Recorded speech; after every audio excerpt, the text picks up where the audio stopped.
woman is about to face her ultimate destiny.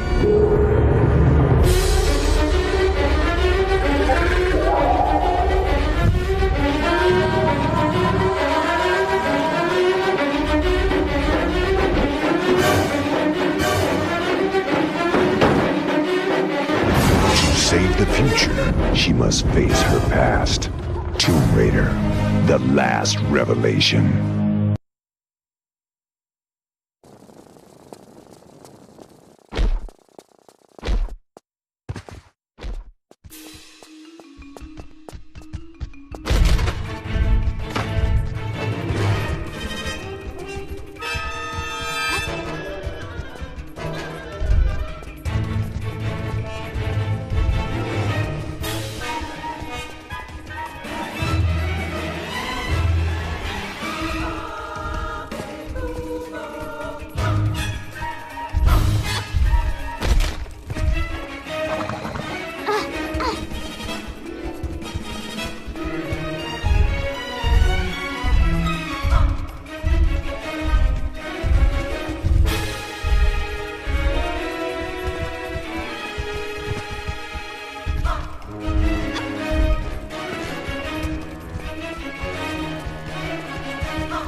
The sanctum of the ancients, the first footfalls in this tomb for centuries.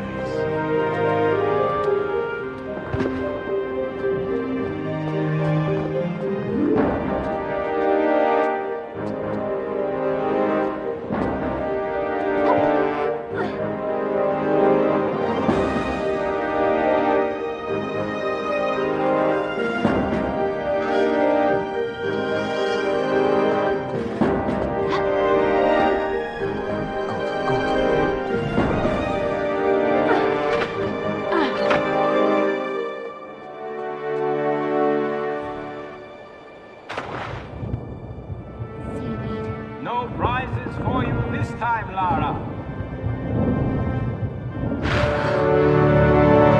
Do you wish to stop for tea? Oh, I think I can just about hold it together.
Hello, everyone. Please tell me if you can hear me alright. You should be able to. I'm just about to call the guys now in Skype, so you'll be able to hear us all. But give me a shout if you can't hear me very well and stuff like that before I do. It seems like... Good. Okay, cool. I'm calling Core Design. And let's see if this is actually gonna work. It would be nice if it would, you know. Hello. Hi, Andy. Hello. Just one sec. We can't see you just yet. Let's see. For some reason this thing refuses to work.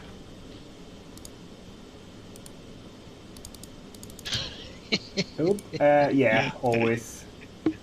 Always an issue, isn't it? Hey, Tom's in. Hello.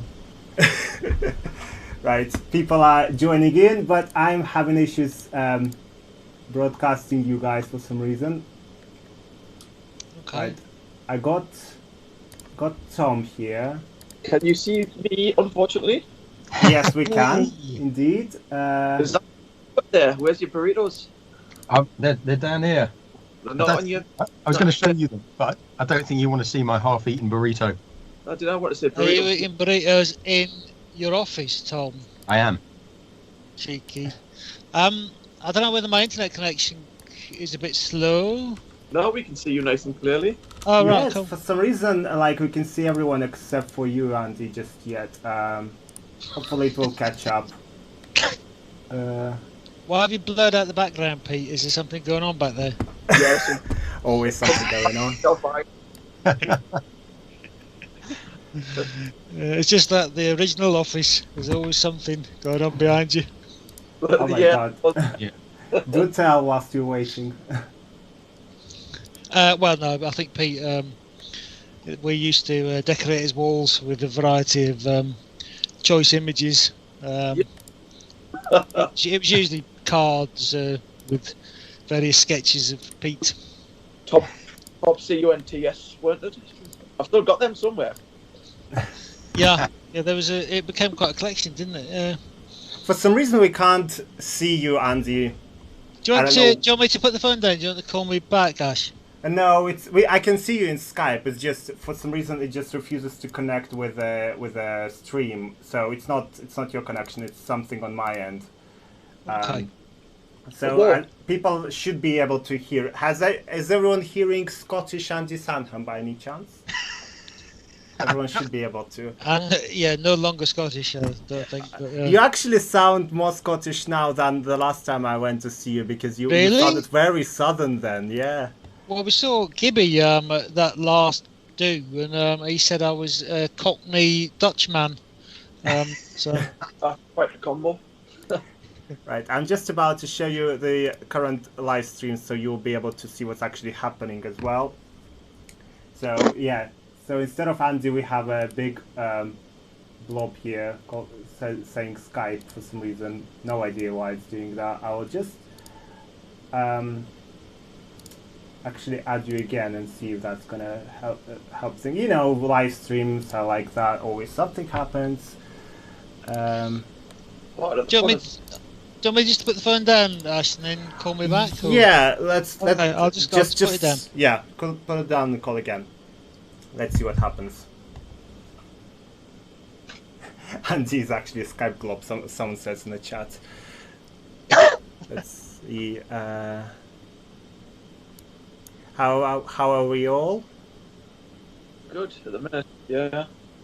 Are you okay now, Peter? I know you felt a bit. Still a bit ropey, but you know. Someone is asking, is that Winston referring to Tom? It's the blonde Winston, yeah. Right. For some, what does? Yes, just join. Just rejoin. Yes. Did you record those sound effects for Winston, Peter? From were they from you? I think, do you know what it is? I think I remember Martin having a tea tray and just using that for the rattling, but I think the farts, you know, were from Phil Chapman. Yeah, you're talking about Winston. Yeah. Actually, probably. Yeah, because I was reading that weird book today, and it said that the farting was introduced. There we go. Hey, the farting now was we got 'em. introduced in Tomb Raider 2. Yeah, it was before my time. It was introduced, but I remember re-recording. It's switching between active speakers. I can't keep Andy in it. That's okay. Yeah. That's okay. Well, you know what I have here? I have actually. Can you actually see the screen? That's Yeah. Yeah. I have a quick surprise for you actually here. Hey. Here are some old photos of you guys. This is how you all looked before. What the fuck happened? Yeah. I've still got the same amount of hair, which, mind you, yeah, I think Tom's lost it a bit. I remember that room. That was the powerhouse, wasn't it? Jesus. Yeah, many late nights in that area. Yeah, it was. Yeah. Oh God. Look at Pete in his dynamic pose. Yeah. He's always posed like that. That's all he does these days. I've never them knobs. I just did it for the pros. Yeah, that was a different office, wasn't it? Was that at Pride Park? No, that one was I'm just chewing some apples for the minute. That was on Ashbourne Road. Ashbourne Road. Yeah. Okay. What are you eating there? Apples, because I'm healthy. Oh, right. Since when are you healthy? Me and Tom are laughing at that one. Right, I'm just gonna keep one person in, so whoever is talking will we will be able to see you loud and clear, just as a compromise. Okay, so welcome to the stream. Sorry for the bad start of the evening, just because, you know, things happen. I see lots of you guys in the chat. I will be reading all your questions and all your messages to developers. By all means, please do. So there's the one from Thomas Simmons. Hello everyone. Hi Andy, Tom, and Pizza. Long time fan and level editor builder here. Curious to hear your insights. So we will be able to do that. So I'm just gonna call AJ now from Survivor Reborn, who will be actually playing the game as well. And he'll be playing the game. We'll be playing selected levels, focusing on levels that Andy Sandham designed, and also beginning, middle, and end structure, because Andy was also the writer for the game. I should probably introduce who did what. So Andy Sandham here, the beautiful Scottish guy with amazing hair. He was the writer for Tomb Raider 4 and 5 and 3. No, you were. No, it was still God, I can't remember her name. Vicky. Vicky Arnold. Yeah. Yeah, and you were a level designer for Tomb Raider 3, did London. Yeah, that's where it all began. Yep. Yeah. So that's Andy Sandham. There is Peter Connolly as well. Do you mind to say something so the camera switches to you? Yes, it's a bit odd because I've got the Skype on and then I've also got the live feed on. It's like a delay, so yeah, I'm going to turn the live. Yeah, just focus on Skype. Yeah, and Peter Connolly did the music, barely, and sound effects for Tomb Raider 4, 5, and 6. He also done some sound effects and music for Tomb Raider 3 as well. Yes. Yes. And there is Tom Scott. Tom, say hello. Hello. He's down for a bit of burrito, by the sound of it. Stop interrupting people, Peter, because we need to see Tom. It's active speaker only is displayed. So Tom, say hello. Hello. Yeah, so Tom was the AI programmer for... we still see Peter for some reason. Tom was AI programmer for Tomb Raider 1, 2, 3, and 4? I was programmer for 3, 4, and 5. 3, 4, and 5. I should have done my research better. So these are the guys, and we will be playing some games, Tomb Raider 4 today with them.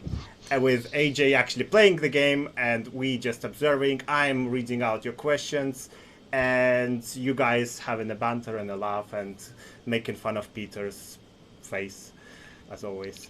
Farting. Farting as well. So I'm just gonna call now with screen share to AJ. who is also in the call, but he's mute. Okay, so I'm receiving a call from AJ now. Right, I see the game. I'm just gonna make it full screen. Oh, why can't I make it full screen? There we go.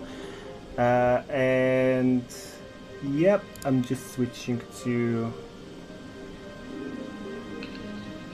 Oh, hello. There we go. There we go. I'm back to Skype. Yeah, I don't know why it fucking does it. I just give up on life today. Oh, there she comes. There's Von Croy. Yeah. Here's Von Croy. Do the work now. Yep. I will keep it like that, just since Andy talks more than anyone else anyway. So that might just about work. I think you wait till you get Tom and Pete going. Oh, look at his little face. So yeah, I do remember this. I do remember Tom's nightmares with that level. Yeah, so this almost gave me a nervous breakdown, this level, because of basically having to get Von Croy to do the tutorial where he had to stay with you throughout the entire level, which was fine if you did the normal things, but obviously all of the testers and players went out of their way to do things that would break it. And, God, I haven't seen this for years. This rings a bell. I was just sitting there having nightmares. What was the issues used to happen? You used to just flip out of the level and things. Or... Well, the thing is, you could do things like if you jumped as Lara onto the space where Von Croy was, then you couldn't latch on without going through Von Croy. Or sometimes you'd fall down, and then Von Croy would fall down after you, and it was So it was just. This is the Terry's Chocolate Orange, isn't it? Where Von Croy, where Von Croy gets trapped in the giant Terry's Chocolate Orange. Phil built it and then rolled it out and then showed it to us, and we were like, "Is that not a Terry's Chocolate Orange?" And he got a bit of a rage on. Yeah, this is the. I remember it's gone on. Press and hold. No. All I was going to say is, I think at the end, one of the ways we stopped me having a nervous breakdown was to do this.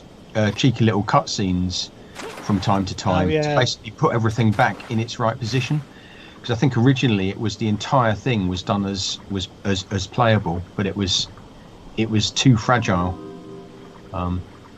So that's quite clever, doesn't it? That little pickup down the bottom with the gold. Yeah, that was it. Who actually built this level? Did we all do a bit of it, or? I think it was Jamie Morton. I was just going to say Jamie Morton, yeah. Alright, cool. Was it definitely him, yeah? I'm not sure. Not definite, but it's looking that way. Someone is asking, did Heather Gibson have any input on this level? I believe Heather was already working on Project Eden at this point, wasn't she? Yes. Yeah, so she was not involved in Tomb Raider anymore. Yeah, she left on the start of Tomb Raider 3, so she the team's changed on Tomb Raider 3 for various reasons. But yeah, Heather handed over quite a lot of her level to Jamie. It was Anchor. What was it? Yeah. This is Anchor, yeah. We used to have a producer called Andy Watt who really got on our wick, and so he was constantly referred to as Anchor Watt. Do you remember that? I do. I do, yeah. Yeah, or sometimes that anchor. Because he used to have a little. It was before sort of scheduling software, and he used to come and sit on the end of your table and go, "Right, have you done this?" We were like totally used to just doing whatever we wanted, with regards to scheduling our time. And it was just the first time we'd been introduced to proper producers, and it was like really irritating. I have a question here for Tom from Przemysław Kaczeriński. Jesus, I butchered your name there. Sorry about that. How did you manage to make Von Croy climb geometry pretty much like Lara? It must have been a nightmare to code him, especially falling and climbing up and down. This gap is wider. It was a bit. So I think in the original, the first two Tomb Raiders, the enemies could climb. But one of the things that I introduced in Tomb 4 was being able to jump, because up until then the enemies couldn't jump, and that was like one of the really big things I wanted to get in from between the third and fourth game. I think because originally I was a player I loved Tomb Raider 1 and 2 and really enjoyed them, but all of the things I'd kind of wanted to see in the game when I was a player, I actually kind of got to put in when I was the AI programmer. And one of the big things that used to annoy me was how easy it was to find exploits in the early games. You know, you could just stand on top of something and shoot everything because you knew they couldn't get to you. That's what I did. Yeah, exactly. I think that's what we all did. And so, like, one of the big things I wanted to do was basically make sure that wherever Lara could go, the enemies could go too. Okay. Is the blue haze intentional? There is lots of blue haze involved in all the levels in Tomb Raider 4, particularly, where, for example, like in the bottom of this bit, I believe there is some somewhere there. So was that intentional? It does. Well, we did. I don't think we. I was reading about Gibby's graphical input on 4, but I didn't ever really. Did we play it on the PC? We used to just play it on the PS1, didn't we? We used to just spurt it onto the PS1, as they say. So you used to. Is that true? That's what I remember. I remember sitting where we had to build. There was one programmer. There was a guy. Richard Flowers was the PC programmer. So basically, but because the PlayStation was like the lowest common denominator, we had to kind of do stuff for the PlayStation to make sure, because if it worked on that, it would definitely work on PC. Yeah. So we didn't really have a lot of input into the PC version. So I remember there was a message. I was reading about Richard Flowers putting his message in for to his kids saying, "Thank you for stealing my life." Have you heard about that? I haven't heard that, but he got really ill, didn't he? Oh, did he? Yeah. He properly had a stress. Like the stress just did horrible physical things to him. When was this? I can't remember if it's Tomb 4 or Tomb 5, but I remember him really. Yeah, he had a bad time, and it was just 6 months of working late and 80-hour weeks, and it. Yeah, I know that Rich Flower was yeah. Right. Yeah. Well, I remember we got film crews in quite frequently. And you at one point, Tom, you almost stabbed somebody in the face when they turned up. Yeah. Yeah, I think it was the night before the deadline of maybe this one. We've been there like solidly for 2 or 3 days, and I was just speaking to Louise on the phone, and I think our middle kid was about 6 months old, and I hadn't been home for 3 days, and I was kind of quite emotional, and I suddenly realised there was a film crew phoning me while I was talking to Louise on the phone, and they were filming you, weren't they? While you were, they got a camera in your face, and right enough, you were quite angry. Yeah. I'm just catching up on the chat here. Sorry, Andy, I will come back to you in a sec. All right, Aga M is saying, thank you so much for creating the best game in the world. Someone is asking, why did he not know about the stream? I don't know where the fuck you live, someone. I've been promoting it for 3 days everywhere, so your fault. Hey, Ash.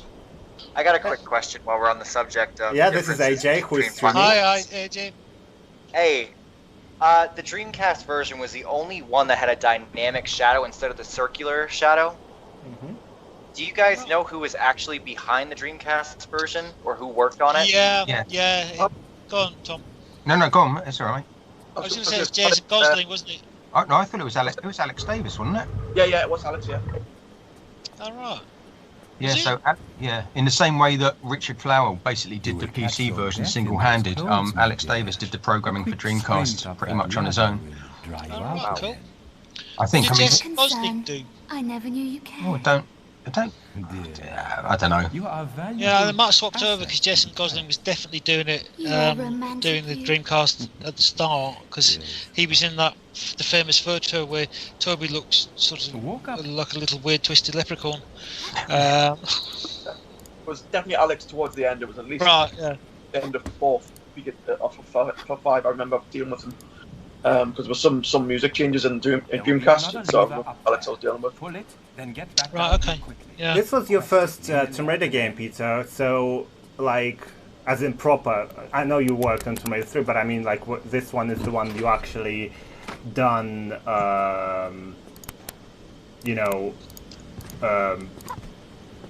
Jesus Christ, I can't English there at all. This is the proper one you've done in terms of like, you know, music and sound effects and stuff like that. So how difficult was it? Or because I know that like Andy clearly says it was quite stressful, but was it for you as well? It was huge. I mean, obviously being my first gig, I didn't really want to let anyone down. But you know, inside I was thinking, this is like a 4-man job. But you kind of at the time you still make that transition from doing everything on your own kind of thing, you know, being involved with every aspect of the way. So, and with it being my first proper gig, I was like, I didn't really want to shout out much and say, you know, this really needs, you know, more than one person, you know, working on the project. But yeah, it was intense. We lived at the office for months on end, for 7 days a week. For the past 3 to 6 months, and I'm sure it's the same for you guys as well. You know, I mean, we're doing like 15-16-hour days. Last few days, we had we stayed in the office for 2 or 3 days. I had a camp. You know, it was quite intense. Yeah. Yeah, I remember that we were frequently we'd either be coming out or leaving the office. And we were all it was basically just us in a room, and Pete was in a room down the corridor that we used to go and visit him. But it was basically just, you know, a room where we were all in it together, and so, you know, we were all really close at all times, you know, both physically and mentally, you know, we had to be. But you know, one of us would sometimes just go to sleep in their arms on the desk, you know, and then you just leave them and try and be quiet, and then they'd be asleep for like 6 hours or 4 hours, and then you take it in turns really and do shifts on sleeping and things. Remember, I used to hallucinate as well. You know, that me and Jamie had I remember about 4 in the morning. No, but it must have been about 5 in the morning. We both the door sort of creaked open behind us, and nobody else was in the room apart from me and Jamie. And this little tiny lady came in with a sort of vacuum like up there in front of her, pushing the. And me and Jamie were looking at each other like, because she was the same size as the vacuum, and we were looking at each other like, is that person real?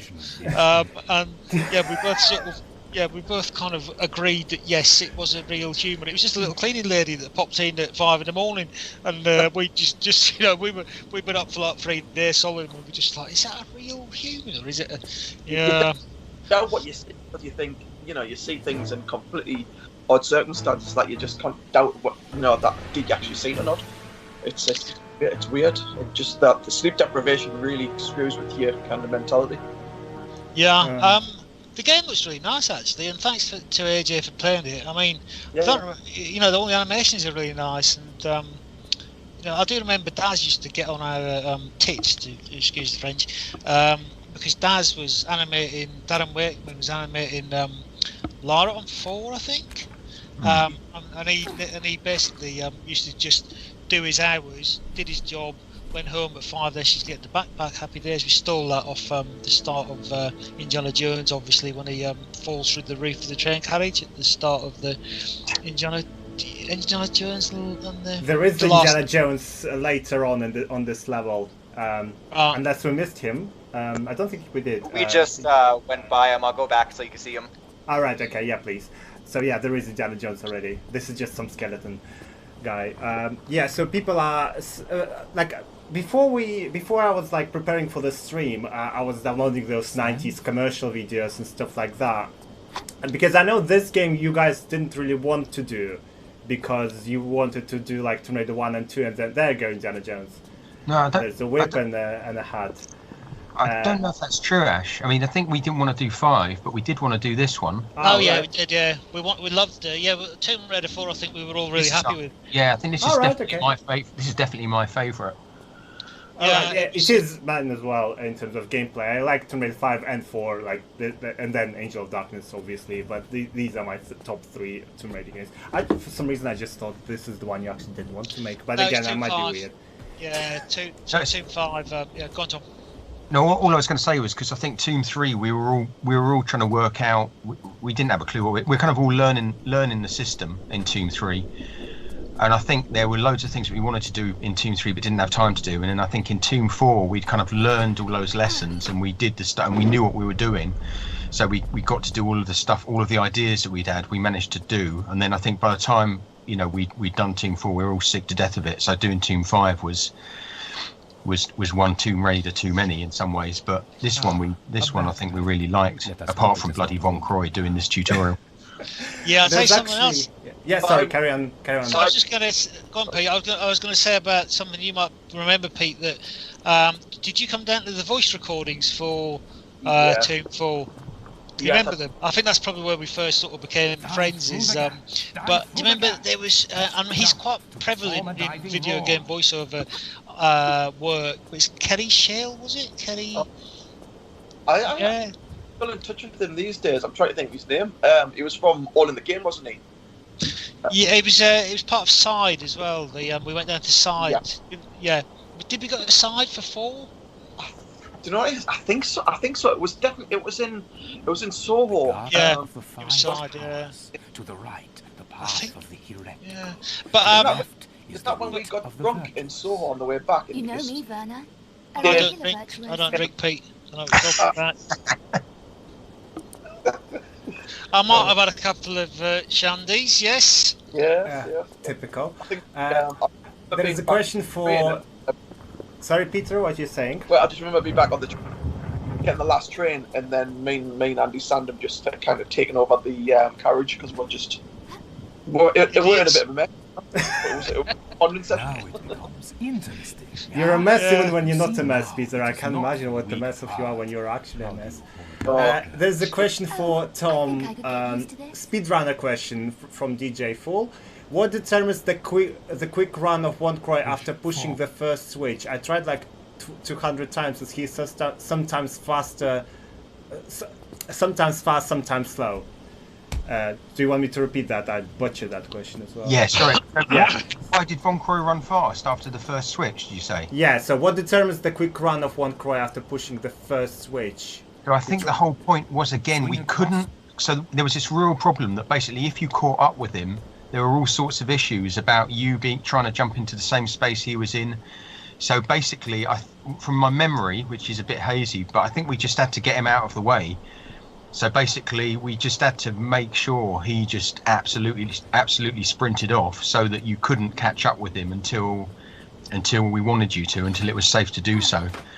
That I think was it, because there are so many different ways in which it can mess up if you kind of get to the state where you're in the same space as Von Croy. So I think that was it.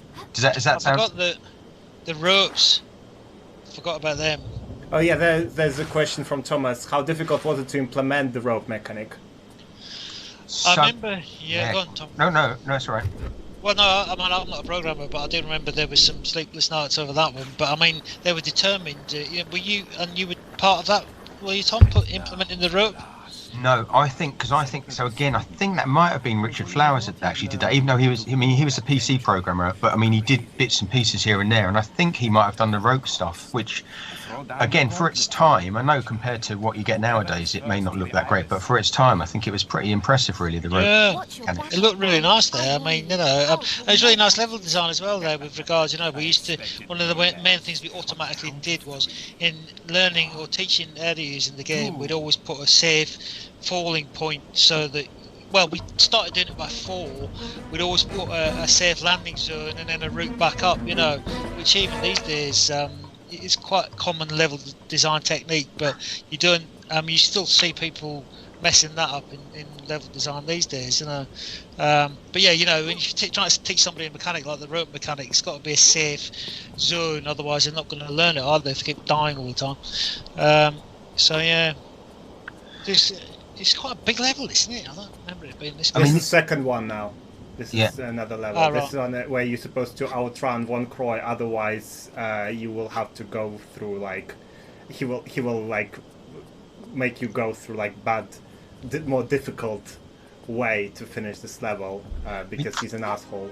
So he turns on like various doors and switches that block you from normal way to go through things, and you will have to like go through dangerous ones. I just wanted to address a few questions on the chat. People asking about Angel of Darkness. Now we're focusing on Tomb Raider 4 on this one, so please don't ask questions about Angel of Darkness, simply because Andy didn't work on Angel of Darkness. Tom, did you work on Angel of Darkness? I didn't know. I mean, yeah. So like only Peter did really. So there's no point of asking Angel of Darkness questions because only Peter worked on it. So sorry about that. Yeah. So there was another one. Why did you guys remove save crystals from the game? I don't know who asked this question. Very sorry about that. It was way before, like in the. You were talking about this, Tom? Yeah. You were talking about this and the other, yeah. I was, just because it's interesting, because if you look at games around the time, so things like Final Fantasy VII, they were using save crystals, and it was like, but it's a really it's kind of a bad game mechanic, because it's just too easy to get stuck or to get into a position where you haven't got any save crystals left, or you can't get to it. It was just very frustrating for the player. So I think we just felt that it was too frustrating for the player, and it was one of those things that. You know, I think one of those bits of game design that really got, you know, it was a better system just to go for the general save. I don't know what you guys think about it. Yeah, I was just thinking like that. I think we got a bit tired. I think players got a bit tired of it at that point. But if you look at Dark Souls now, if you remember, you know, when games, you know, rock hard games started kind of coming back into fashion again, that you know, it did come back into fashion because obviously the enormous satisfaction of getting to, for instance, a fire in Dark Souls or getting to a save crystal, you know, the tension builds up and up, doesn't it, to a point where you're almost about to pass out, you know, and that's what's great about, I think, about save crystals. But I think this game particularly, like, you know, this whole level is really a tutorial. We try to sort of onboard and ease people into the game to kind of make sure it was accessible to more people, really. And I think that's also part of the save crystal decision. There's the tangerine, there's chocolate orange. Get stuck in. You see, I just saw in the chat a couple of people asking about the length of levels, and that was one thing I wanted to say is just. It's crazy, really, given the limitations of the PlayStation, just how huge Tomb Raider levels were. They're much bigger than levels tend to be nowadays. And considering just how little memory there was in the PlayStation 1, it's bonkers that the levels were just so enormous. Well, I think this is why there is such a huge community. You can see how mad the chat is today. The huge community of those who actually like the original Tomb Raider games, because the games were so huge and the levels so massive, all the classic ones, including Angel of Darkness, that it gave us the true sense of escapism, because you could get lost in them for months. So I think this is the whole point why we still love them. When you play some other modern games, you can finish them within a day, so there's no way it's going to happen with this one. There is a question from, I'm just finding it, from Jugam16. What were things you wanted to have in the game but you didn't have enough time to implement? We know about the diary and flashlight. Could you talk some stuff about them and any other such elements that were left out? I can't really think back that far. I mean, you know, there was always things we wanted, but I mean, we were always kind of pushing the limits. I mean, how many vehicles did we have in this game? We had I know we had the motorbike. No, there's no motorbike. In this one, there's just Land Rover that you call Jeep. I think it was Land Rover. Yeah. Yeah. Oh, right. Okay. I thought there was a Jeep. Oh, there was motorbikes. Sorry. Yeah, there is motorbike. Yeah. I thought I had some sort of fever dream about. No, that's correct. There is a motorbike in the Citadel. Yeah. Yeah, I don't know. I mean, Pete, did you think of anything you wanted to put in, or it's quite hard remembering? Because once we started doing it, you know, we kind of got into the flow of just having to hammer it. Really. Sorry, Pete. Go on. No. I'm just listening to what you're saying. It's fine. I've got nothing to add to that. So it's all well. It's also just, I mean, just in this of the PlayStation 1 was the primary platform, and just it's just hard to remember nowadays just how limited that was in terms of like the memory. What was it 2 megabytes, something like that? I mean, it's just unbelievable the limited amount of memory that had. So I think we were a bit frustrated seeing PC games that were around at the time that we couldn't really do the same things, because we had to make sure it worked on PlayStation 1. actually. This is nice. Well done. So I remember we used to obviously liberally nick out of films as all games now. Well, actually, films now nick more out of games than games nick out of films. You know, you spot a lot of Christopher Nolan films. What was I watching? Annihilation. Don't know if you've seen that Alex Garland film. And the majority of that is kind of nicked out of games. It's even got the Tomb Raider Lara versus Lara puzzle at the end of that film. If you haven't seen it, guys, watch Annihilation. Alex Garland, he's stolen some Tomb Raider puzzles. But I was just saying about nicking stuff out of games. So I think this is the game of the Scarabs, isn't it? It is. So yeah, I did nick the Scarabs straight out of the Mummy. Yeah. Oh, yeah, this was the Mummy time, wasn't it? This, yeah. I forgot about that. Interestingly, so I mean, it was called The Last Revelation. And this is, I think I've told this story before, but we used to always make a big list of game names.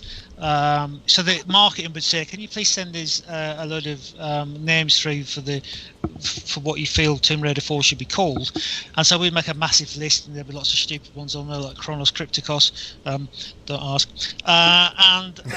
So Tomb Raider 4, you know, we'd always put one in that was kind of linked to the latest Indiana Jones film, and like with a word that was slightly changed, or and that was always the one that we always had a bet on, that they would immediately go for the one that had one of the words out of the latest Indiana Jones film. So in this case, it was what was the Indiana Jones film called? The Last Crusade, which is The Last Revelation. There was actually, I received similar list for the names for the Angel of Darkness. I know we don't talk about Angel of Darkness because you guys weren't involved, but just talking about that thing was, someone suggested a name for it, Lara Croft. Quite nice, actually. That was a genuine suggestion for the game. Some of them were like some ancient shit or something like that. Just random crap in it, literally. It was just amazing to read. If you find that kind of stuff for me, please, we would love to publish that. Yeah, I wish I could. What do you think, Peter? Sorry, Pete. Hello, Peter. Hello. Hi. No, I'm sorry. I spoke about 5 minutes ago, so there must be some sort of delay. All right. You might have been a time warp. Yeah. Another question. Who from Premslav? I can't do your name. Sorry. What was the reason you decided to release Tomb Raider level editor, and was it hard to prepare Tomb Raider 4 engine for it? Also, why Tomb Raider 4 engine and not Tomb Raider 5, which is Chronicles? Yeah, so we didn't have any part of that really. So you know, we were always the core team that we just sat in our respective rooms and would just walk up and down the building, going into each other's rooms and double checking everything. Or in, you know, the core team, you know, me and Tom and Pete Duncan and Rich Morton and so on and so forth. We all just like checked over each other's shoulders and asked if we needed something or got stuck. But yeah, then we had an enormous. We used to see these dudes at Christmas parties. We had 78,000 people that we never ever saw or had no idea what they did. And there were the marketing and the departments and the men in the suits and the money men and the production men and the IDOS side. And so basically, they decided that it would kind of boost the sales again if we put a level editor in, which I only know that because I've read it in the giant white pamphlet that, of Tomb Raider. But yes, I mean, you know, it just always. I just remember Christmas parties where it would be us, it would be people making the bloody game, and then it would just be like a swathes of thousands of suits, all, you know, like, you know, drinking and eating caviar, and we were like, bloody hell, is this where they live their lives when, you know, when we're sitting in that bloody room for that's truth for any company, I suppose, these days. Well, it is true, but I mean, it's just the amount of people that were behind the scenes. You know, I mean, Ian Livingstone used to visit occasionally and get growled at by some of the members of staff. Do you remember that, guys? Yeah. I mean, that's one of the interesting things again, because I mean, if you look at the credits list for I don't know, Red Dead Redemption or Last of Us 2. I mean, we were a team of what, 12? I mean, the core team for this Tomb Raider was, I think, maybe 12 people. So this game was basically made by 12 people. In terms of actual artists and programmers and musicians, I think that was it. Yeah. And, so yeah, there was a lot of people, a lot of hangers on. I mean, I'm sure they all did important stuff, but at the time it felt like. Well,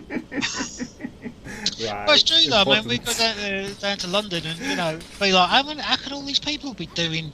But just putting the bloody thing in a box, where did those have to sit there and and I know obviously a lot of these people are doing very important jobs, but I don't think they needed quite as many. They didn't need 6,000 people. I wouldn't be able to put 12 people making the game. Who made this level? This looks really nice. Is this Rich's? Jamie Morton's this one. Is it? You sure? Not 100%. No, but it's nice.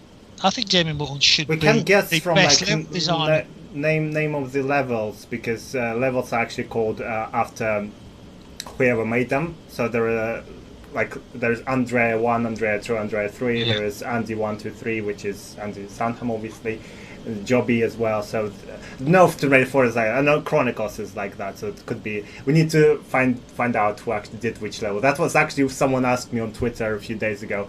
Here's the question: who did which level? And I'm like, wow, Andy did Cairo. That's all I can tell you. I can't even remember Cairo. There's a deleted level left in the game called the Valley Temple. Is there any interesting story behind this level? No. I'd never heard of that. Is there any reason why it's left out? We don't know who. I don't know who's made that. I think someone said Joby. Well, I think someone said Joby did it. Oh, right. Joby did the Giza, they say here. Yeah, Joby did Giza as well. Yeah. Yeah. We don't know where Joby's gone actually. I hope he's still alive. I was speaking to him the other day. Oh, what? Really? Yeah. He's around. Yeah. All right. Okay, cool. There's someone is actually asking if is anyone still in contact with him, because nothing was heard of him for a while. That was Joby Wood's level. Yeah, there you go. Yeah, the Valley. My favorite memories of Joby were that so often as the levels got more complicated, we used to run into problems with being able to render it all. And Del Lee Gilchrist got so pissed off that he put, basically, if you had over 2,000 polys in showing on the screen at any one time, you had a big warning saying you have exceeded the 2,000 poly limit. And because basically it just used to start running like a dog if you exceeded that limit. And I just remember Joby almost punching him when he was just going, "Can you just take this message off my screen?" And Del's just going, "No, you just fix your level, mate." I remember Del and Joby used to live together. Well, they had lived together previously, and they were close friends. But I remember at one point, I don't know, was it? It might have been you, Tom. That we needed to get hold of Del, and this was after Tomb Raider. But we found him. We couldn't get hold of him. He'd locked his doors and closed all his blinds, and just disappeared for about 3 weeks. And the only way we managed to get in contact with him was via finding his character in EverQuest. Oh God, yeah. Del was proper EverQuest man, wasn't he? Yeah. So if we needed to get in touch with him, so you have to go in and find his avatar on his screen. This looks really beautiful. I'm really impressed. I mean, I thought it looked like a piece of old tosh, but it's No, it does still stand. Well, obviously it doesn't look incredible on, say, modern gen consoles, but then again you have games like Minecraft which people play, and it's much better than Minecraft in terms of graphics. So no, it's still pretty. There's actually a huge level editor community going on. They modded the shit out of level editor. Like some of the levels you will not guess were made into my level editor. Someone is actually asking this in the chat. Again, sorry, I forgot the name. I remember it was somewhere above. Andy, have you played any level editor made games? I haven't, guys, but I should say that because I'm running a game design course, and it is game design, not game development. And so I was actually going to sort of start rejigging some of the levels in Unreal, and Ash's pointing me to some of the assets. But yeah, I mean, certainly if you could point me to some of the nicer levels, that'd be fantastic. I'd love to play them and have a look. And I mean, I've seen some comments about Ludsgate and Kill Andy, quite right. As I said to my students, that if the internet existed when we were making Tomb 3, for instance, then there would have been quite a lot of trolling and anger directed towards some of us. But yeah, it was very much a learning process, you know. So I do, and you know, you do learn by your mistakes, and Lods Gate was kind of quite a large and intricate mistake. But you know, it's an ongoing process with level design. And by Tomb 4, we kind of really got our heads around it, and we were quite comfortable kind of guiding the player through levels and getting the difficulty curve right, which is something I probably asked the people who are watching, is that do you feel that the difficulty curve was kind of was it a kind of nice difficulty curve through the games, because we'd never really played each other's levels, so it was kind of it was a guessing game. Well, for me as a player, it was always difficult. It was just insanely difficult. Some of them, particularly in, like the Karnak levels, were quite. Alexandria levels, particularly, were very difficult because of the open environment. And you would have like a hub, which I think was Coastal Ruins, and it was just like to figure it out was just absolutely insane. AJ, what do you think? You're playing this. Yeah. I have to agree with Ash. It's mostly when you have the interconnecting levels, like Alexandria, you're going back and forth, and it gets really confusing in those levels, like City of the Dead too. I don't know who did that level. That's in Alexandria, I think, no? City of the Dead. 1 second, sorry, I'm just reading a question here. Yeah, carry on, AJ, sorry. Well, I was just gonna say, like, I thought the beginning of the game, difficulty-wise, was really good. It eased the player in really well. It's just once you get to those open world areas, like when you get to Alexandria, when you meet John Yves, or Ash, you know how to pronounce his name correctly. Przemysław. Yes.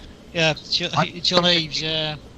Jean Eves. Sorry, I thought you meant... I was confused. I might have too much Pepsi Max. So I think it's an interesting thing in game development, and I think we definitely saw it in Tomb Raider, was that basically you've got a team of testers, and they basically become experts at the game because they're playing it every day, and you get this kind of difficulty creep in when they early on in the game development you probably got the difficulty about right, and then the play testers get more and more expert at playing the game because they're playing it over and over and over again, and so what they see as the correct level of difficulty for a novice player is much too hard. And I think we were kind of a bit aware of that, but probably we didn't take it into account as much as we should have done, I think. No, certainly not with Tomb 3, as in. Go on, Pete. You know what's actually kind of funny? Reviewers back in the day, I remember getting like PlayStation Magazine, and they would rip Tomb Raider 4 apart for being so hard. But now they're doing the opposite. Like, if games are too easy, they're ripping them apart for that. It's like come full circle. No. Well, it does. You do get sort of curves, don't you? Of, like I was saying with Dark Souls, is that save game. What? And telling AJ to save game. So he doesn't need to run back. You go through kind of periods of super hardcore games and kind of easier games, and I think with Tomb 4 we thought we were moving towards a slightly easier game, but Tomb 3 was berserk. I mean, I used to try and torture Dave Ward, who was my tester. I mean, he used to come in, virtually crying, and then I used to think it was great to try and mind you, we took a lot of design ideas on board from the testers. It was always kind of a flat structure at core. They never really gave us titles, there was never really leads, so we always did listen to the testers, unless they were talking crap, of course.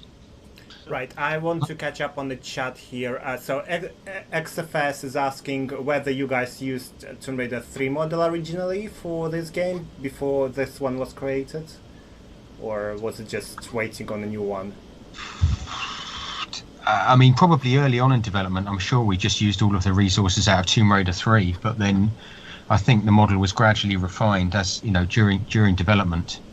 You guys noticed that she's missing holster straps on the actual in-game model, but they are in the cutscene as well. That someone asked that earlier as well. So, do you guys have any input on this?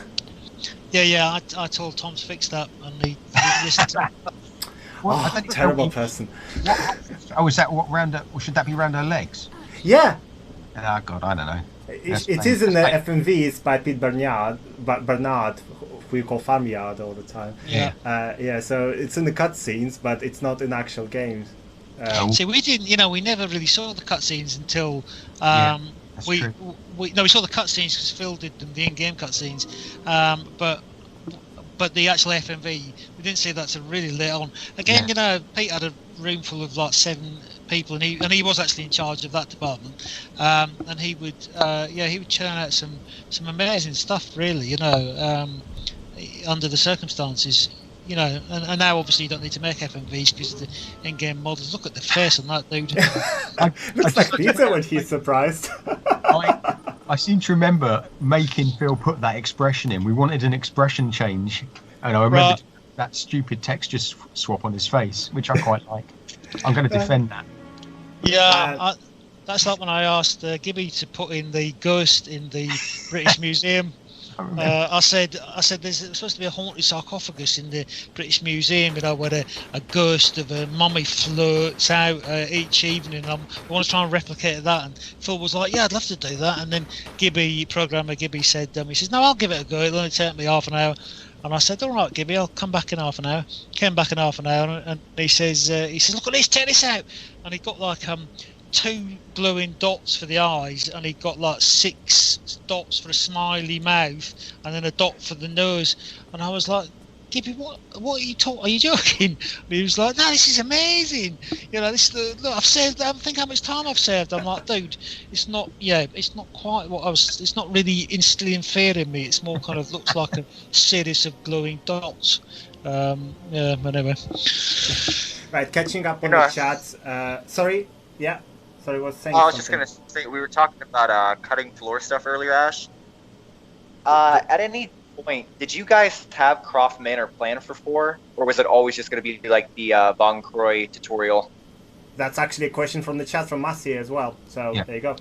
I saw that question. So I reckon we wanted to start. I think it was partly because we wanted to start with young Lara. But I think also we kind of wanted to, we wanted to do something different. And we wanted that tutorial to be more interesting rather than just yet another rehash of Croft Manor. Was that right, Andy? Well, I think that we were nicking quite a lot out of the Last Revelation when it started with the young Indiana Jones, and I think we might have wanted to kind of continue that theme because we really the plot, we did all sit in a room and really just kind of rework our greatest hits moments out of films that we loved and then try and squeeze them into a plot. But we still came up with quite a lot of kind of nice original ideas, and of course some amazing music, PT. Nice. I mean, joking. I think the other thing is we wanted that backstory with Von Croy, didn't we? And there was no other way really of introducing that kind of backstory of how, of her knowing him previously. That just seemed like a neat way of doing that, to have the tutorial. Yeah, I think we were very film savvy, as everybody was in games at that point, when films were still good. So we were very film savvy, and I'd been on these writing courses, and we started to understand what antagonists were and protagonists, and as you say, 3-act structures, and we knew that we needed a kind of an antagonist to take us through the entire plot. And also we had Jean-Yves as kind of a mentor figure, who then changed into Charles Kane when he was found out to exist in real life. I would like to address a couple of questions here from Lion or Cyborg. Lion, if you want to send me some level editor levels, and I'll pass them on to Andy, no problem. Just email them to me. Have a look. Regarding your question on Tomb Raider Anniversary Edition, can we please focus on Tomb Raider 4 for this stream in particular? But I will discuss it, what you asked, with people separately. Let's keep it that way. There was one question I wanted to ask. Why the Ghost in Tomb Raider 3 never made it to the final game? I think there was some Ghost in there, if I remember, that Phil had built. I was quite, I'm still quite heavily into ghosts. There was always some sort of inference of ghosts in the British Museum. With regards to some of the confusion about the level layout on Tomb 3, so I was really totally fascinated with the kind of history of London and the Masons and the underground temples and basically the underground London, really, the disused tube stations, I built a structure where it actually could exist in reality. So geometrically wise or geographically wise, it can exist, and I was so excited about that probably I perhaps didn't think about how difficult and confusing it was. So I forgot what the question was. Oh, sorry, the British Museum. The British Museum, there's a station under the British Museum which is no longer used, and I do like when the suits. Yeah, there is actually a British Museum station which is disused. Aldwych is open again, I think.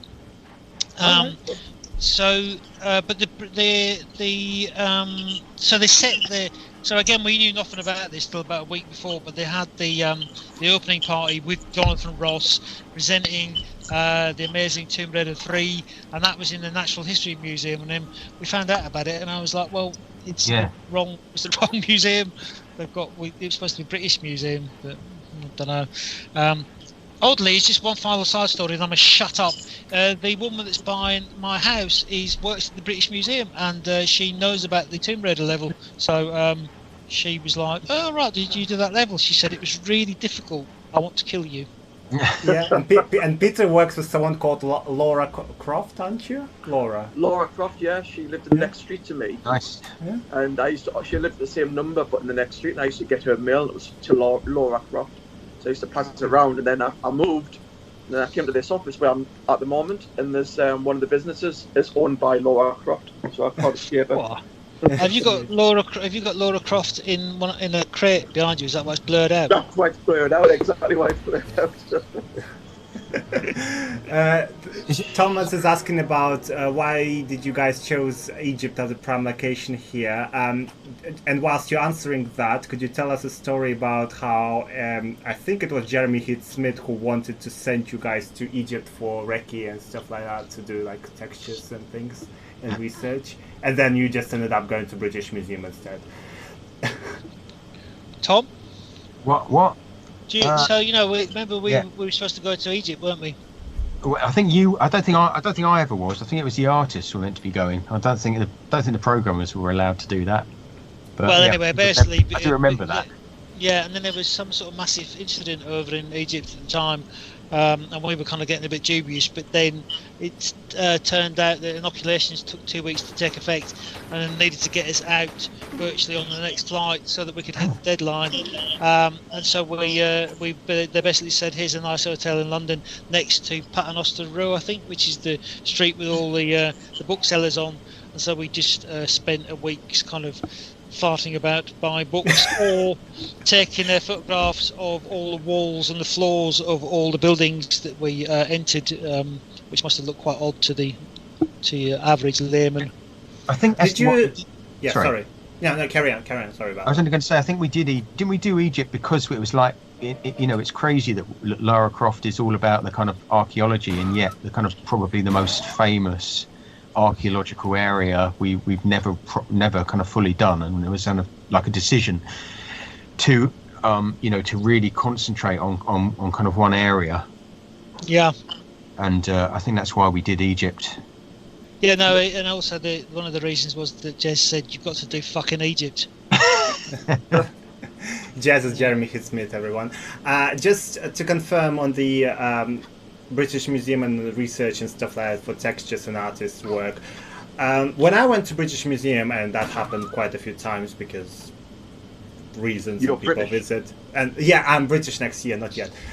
So from next year, so I can complain about immigrants. Basically, what I wanted to ask, did you guys actually did you take photographs from the exhibitions at the museum and use them as textures? Because some of the stuff looks very familiar to some of the artifacts in the museum.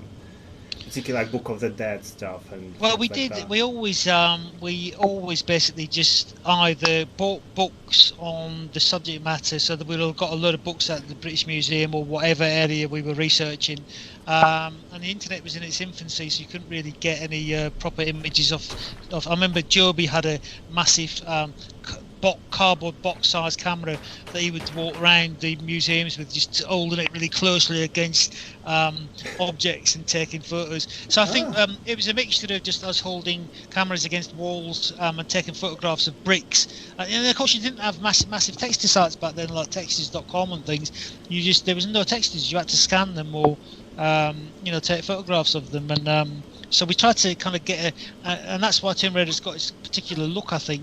That Toby was a bit more of a hand-drawn type of person, but we kind of went a bit more, tried to make it have a bit more of a feeling of realism that I think you can see in the levels we're looking at now. And can I just say to AJ that well done, mate, you're doing a great job. I died here so many times when I was little, when I was playing this. Yeah, I remember all that. So, thank you. Just talking to Lion here on the chat regarding Aldwych, you can actually visit it. You just need to sign up to mailing list and they will notify you when the tickets go on sale. Done it, been there, done that. So just sign up to the mailing list. As soon as they sell the tickets, they will notify and you can go and visit it if you're interested. Anyone else as well, by the way. The tickets were £75 each. I don't know how much they are now. But you can. They sell them in like 30 tickets per visit, so okay, it's small. Yeah, I think you're limited to 3 tickets per person as well, so you can go. Can I ask Peter a question? So, Peter, how do you start thinking about music for Egypt? Do you go and study Egyptian music, or do you just make something up? As I watched a lot of The Mummy at the time. It was mentioned earlier. And I've got the soundtrack to that, I listened to that and got a bit of inspiration from that. But generally, I just look at the background and just eventually something just drops and it kind of works for me, So you just keep testing. Do you keep testing little tunes out, or do you just sit in the room? I do. I play the game. I play the latest build of the game. I'll just put my hands on the keyboard and just until play around with whatever's happening on the screen until something sounds right, fits with it. Slowly kind of, modulate into some sort of like sense of something that's just fitting for the level, Is it easy to make is it easier to make music when you've got an image to work around? Yes. Yeah. It can be. It's more precise when you do that. You're more kind of focused on what you want to achieve and what the end result wants to be. But when you left your own device and they say just do a piece of music, you just think, it's. You like to use your left to your own devices phrase, aren't you? Yes. But when you just kind of open with what to do, you kind of it's kind of a loose end. You hit a brick wall because it's just like, well, I've left open here. So what can I do? But when you kind of centralize it, it seems to just come. You play a thing, you think, no, that doesn't work. You play that. No, there's a bit of that and a bit of this. And you just eventually just all welds together, and hopefully it works. Sorry. No, go on, Ash. Okay, so there is a question here about level design, which probably will be for you, Andy. LOTR King Lewis is asking, did you make the whole Tomb Raider 4 story before building the levels, or did you make the story along the level building? Well, no, we normally sort of spend a day sitting, working out the basic plot points, kind of like the enemy, the things we wanted in. So we might all have, I think Rich had some ideas about particular things he wanted in a level, and then what I do is take that away and then kind of using my newfound skills, kind of rebuild that into a game structure or a story structure. But in this case, we did that first, yes, and then what happened there is that the level designers would all just go away and basically they'd make this level design document, and then they would then I could just check that if I needed to. But I mean, we were all sitting in the same room, so it was quite easy to check that we weren't messing things up. I mean, Shell Shock 2, for instance, that Tom and Pete worked on briefly. So I was a scriptwriter on that, and it is a script that I'm proud of, even though it's one of the worst games ever made. But I mean, it's perpetually. I mean, I've got all the level designers basically, and most of them were testers, my testers from Tomb Raider, so I knew them all, and they were all just complaining perpetually about, can I not kill this dude? And I'm saying, well, you can kill that dude, but you know, then I've got to rewrite the entire last 3/4 of the game. And it's quite a common issue with writing for games, but I think it's a lot easier if you know if the level design team and the writer are very close. You know, I think the game should always come first. What was the whole point of collecting broken glasses of one crow at some point of the game? That's from Samantaji. That's Tom's idea. I have no recollection of that. What's that? You collect his broken glasses at some point of this game, like towards the end, and she just carries them with her, and nothing happens. What in game or in the cutscene? In the game. Yeah, that was Tom's. You actually idea. have them in your inventory and stuff. You can see them, but you can't use them, obviously. Did she ever wear that? I was going to say, did she ever wear them? Yeah, that would be funny. I have no memory of that at all. I don't think we we might reach 2 that, megabytes.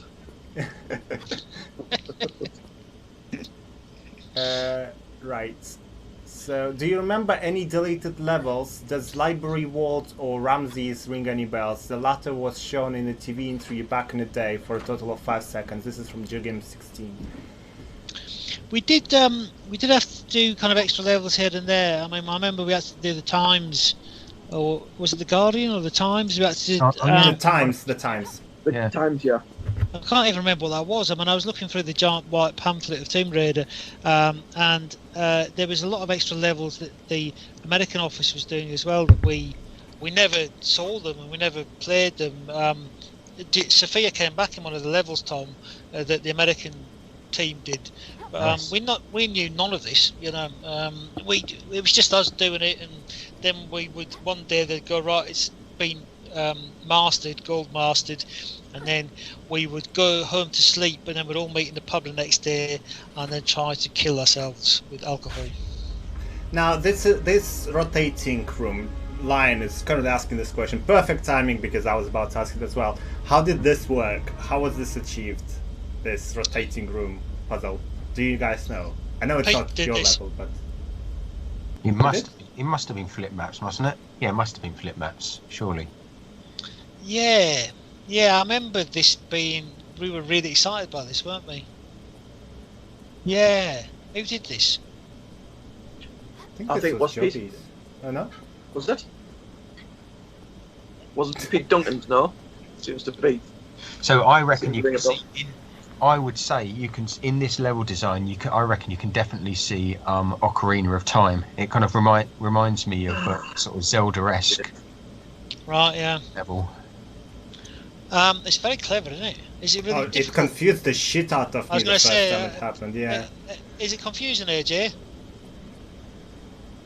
Actually, no, this is one of my favorite puzzles in the game. Okay. Yeah, he played it so many times now, but I mean, the first time I played it was like quite confusing and disorienting, like what the fuck just happened, why the room was different. But then you realize, oh, it's rotated, which it did show in the cutscene, but you kind of missed it. Yeah. But yeah, it's an interesting thing. Yeah. I mean, I've seen this room, so we must have been working on it partially together. Sometimes we would kind of, if there's a particularly difficult level, we would pass it between us. We did a lot of Area 51 together on Tomb 5. Area 51 is 3. Yeah. Yeah. But no, this looks really nice. It must be Pete's. It looks really subtle and nice, unlike my garish. Who? Can we have the last name? Pete Duncan. Sorry, yeah. Yeah. Okay. He was also a Blue Peter presenter for some years. Yeah. Was that true? Or? Yes. Well, after he finished presenting on Blue Peter, he would come over to us in the evening. Check it online. I'm telling you. There is a question from April. Our April, Peter. You all know April. How did you research instruments for the game? Did you study traditional Egyptian instrumentation, or just go with what you heard in the Mummy? Yeah, I'd just go with the flow. You know, I don't think there were that many. There was a lot of traditional instruments, but there wasn't quite a lot of Egyptian instruments in there. There was a few there, but no, there was no real emphasis on it whatsoever. It's just do what you can with what you've got, and hopefully it sounds kind of fitting. Han Solo is saying, "Evening all. How did the engine evolve from Tomb Raider 1, 2, and 3 to 4? Were there any major extensions in graphic capacity or anything else?" And on that username, I would like to Andy Santam to confess that it was him who sent that card to Core Design, calling everyone a twat for making Tomb Raider 4 and Tomb Raider 3. Was it you? What was it? You yuppie. You yuppie C words and stuff like that. I'm glad you said that, mate. Yeah, you can shove Tomb Raider up your arse, you yuppie. It was you, wasn't it? It wasn't me. Everyone thought it was you, Andy. Everyone thought it was you. In a similar vein. When I read that, I hear your voice, Andy. It can't be I think it was the tester, Pete. Oh God, I can't remember his name. Paul Field. Yeah, could have been. I'm sure. Yeah, I think it was. But I'm not going to take credit for what I thought was a fantastic piece of work. Unfortunately, it was said from Scotland when you were on holiday after 2 and 4 from Scotland. Yeah. Everybody's obsessed with saying that. It's the same as when Jez told us, called us all a massive meeting because somebody had wiped their arse on the hand towel. I forgot about that. So he called every single person into the main lobby of the building and said, "Right, you fuckers, somebody's wiped their arse on the hand towel, and we're not fuckers, I think." We're not leaving this. We're not leaving this room. So some of us are stood on the stairs, some of us are sitting on the stairs, and some of us are just standing. And he's just sitting there, and he says, "We're not leaving this room until we find out which so and so did it." Well, we don't know. Peter. There was somebody very angry. Sounds like something he would do. Oh, AJ died. Well, I thought it was Pete, but I mean, later on, as we moved into Shell Shocks 2 in the same building, you'd be hard pressed to actually notice that somebody had shat on the towel because the toilets were like a bomb had gone off, a feces bomb. I remember that sounds like Peter. I went into one of the cubicles once and I saw a lump of turd like stuck to the side of the actual wood. I was like, what the hell? Andy, can you say disgusting in the Scottish accent? Is that Scottish? Disgusting. Yeah, there you go. It's from the you've probably seen the video. Oh, Peter, did you do the mummy voice? The mummies. I don't know. It might be a bit of a hybrid situation. I might have used some CDs, like some CD audio, and I might have recorded some stuff. I found the card that I was mentioning before. Why don't you words give Lara a rest? Tomb Raider 4 is cluttered, repetitive, tedious, monotonous, and just plain crap. You picked with the first game, you fucking jerks. 2 and 3 were fucking crap. No more Lara. Rewrite the first game, you smug yuppie C-words. Shove Tomb Raider 4 up your asses. Yeah. So it does sound like Andy Sandham to me. Unbelievable. I don't even swear. I mean, we all know that's definitely not me. One day, Andy, you will have to let the cat out of the bag. Hans' question. I want to find it again. Have you actually got the card, Ash? No, I got the scan of it. I'll show that to the students as a treat. I say at the end of term I'll give you a special Tomb Raider treat, and then I show them that card and let them digest it. Can I just say, I'll send it to you, Andy. Am I okay to comment on questions, Ash? Yeah, please. Just before you do, I want to come back to the question from Counselor. How did the engine evolve? I think this is more for Tom. From 1, 2, and 3 to 4, how did? I mean, the big thing was triangles. I mean, that was literally the game changer. And that was Gibby's work. So we could actually split triangles rather than it being all block based, and that made such a massive difference to what we could do with levels. And I think, I mean, a lot of it was just learning new kind of graphic abilities. And again, just this thing, I know I keep harping on about it, but it was all you know, we were always limited by what we could do on the PlayStation. That was the big limiting factor. So we had to, whatever worked, it had to be able to work in 2 megabytes, and that was everything. I mean, that's all. I mean, Lara's animations took up most of the memory on the PlayStation. That was the biggest user of memory.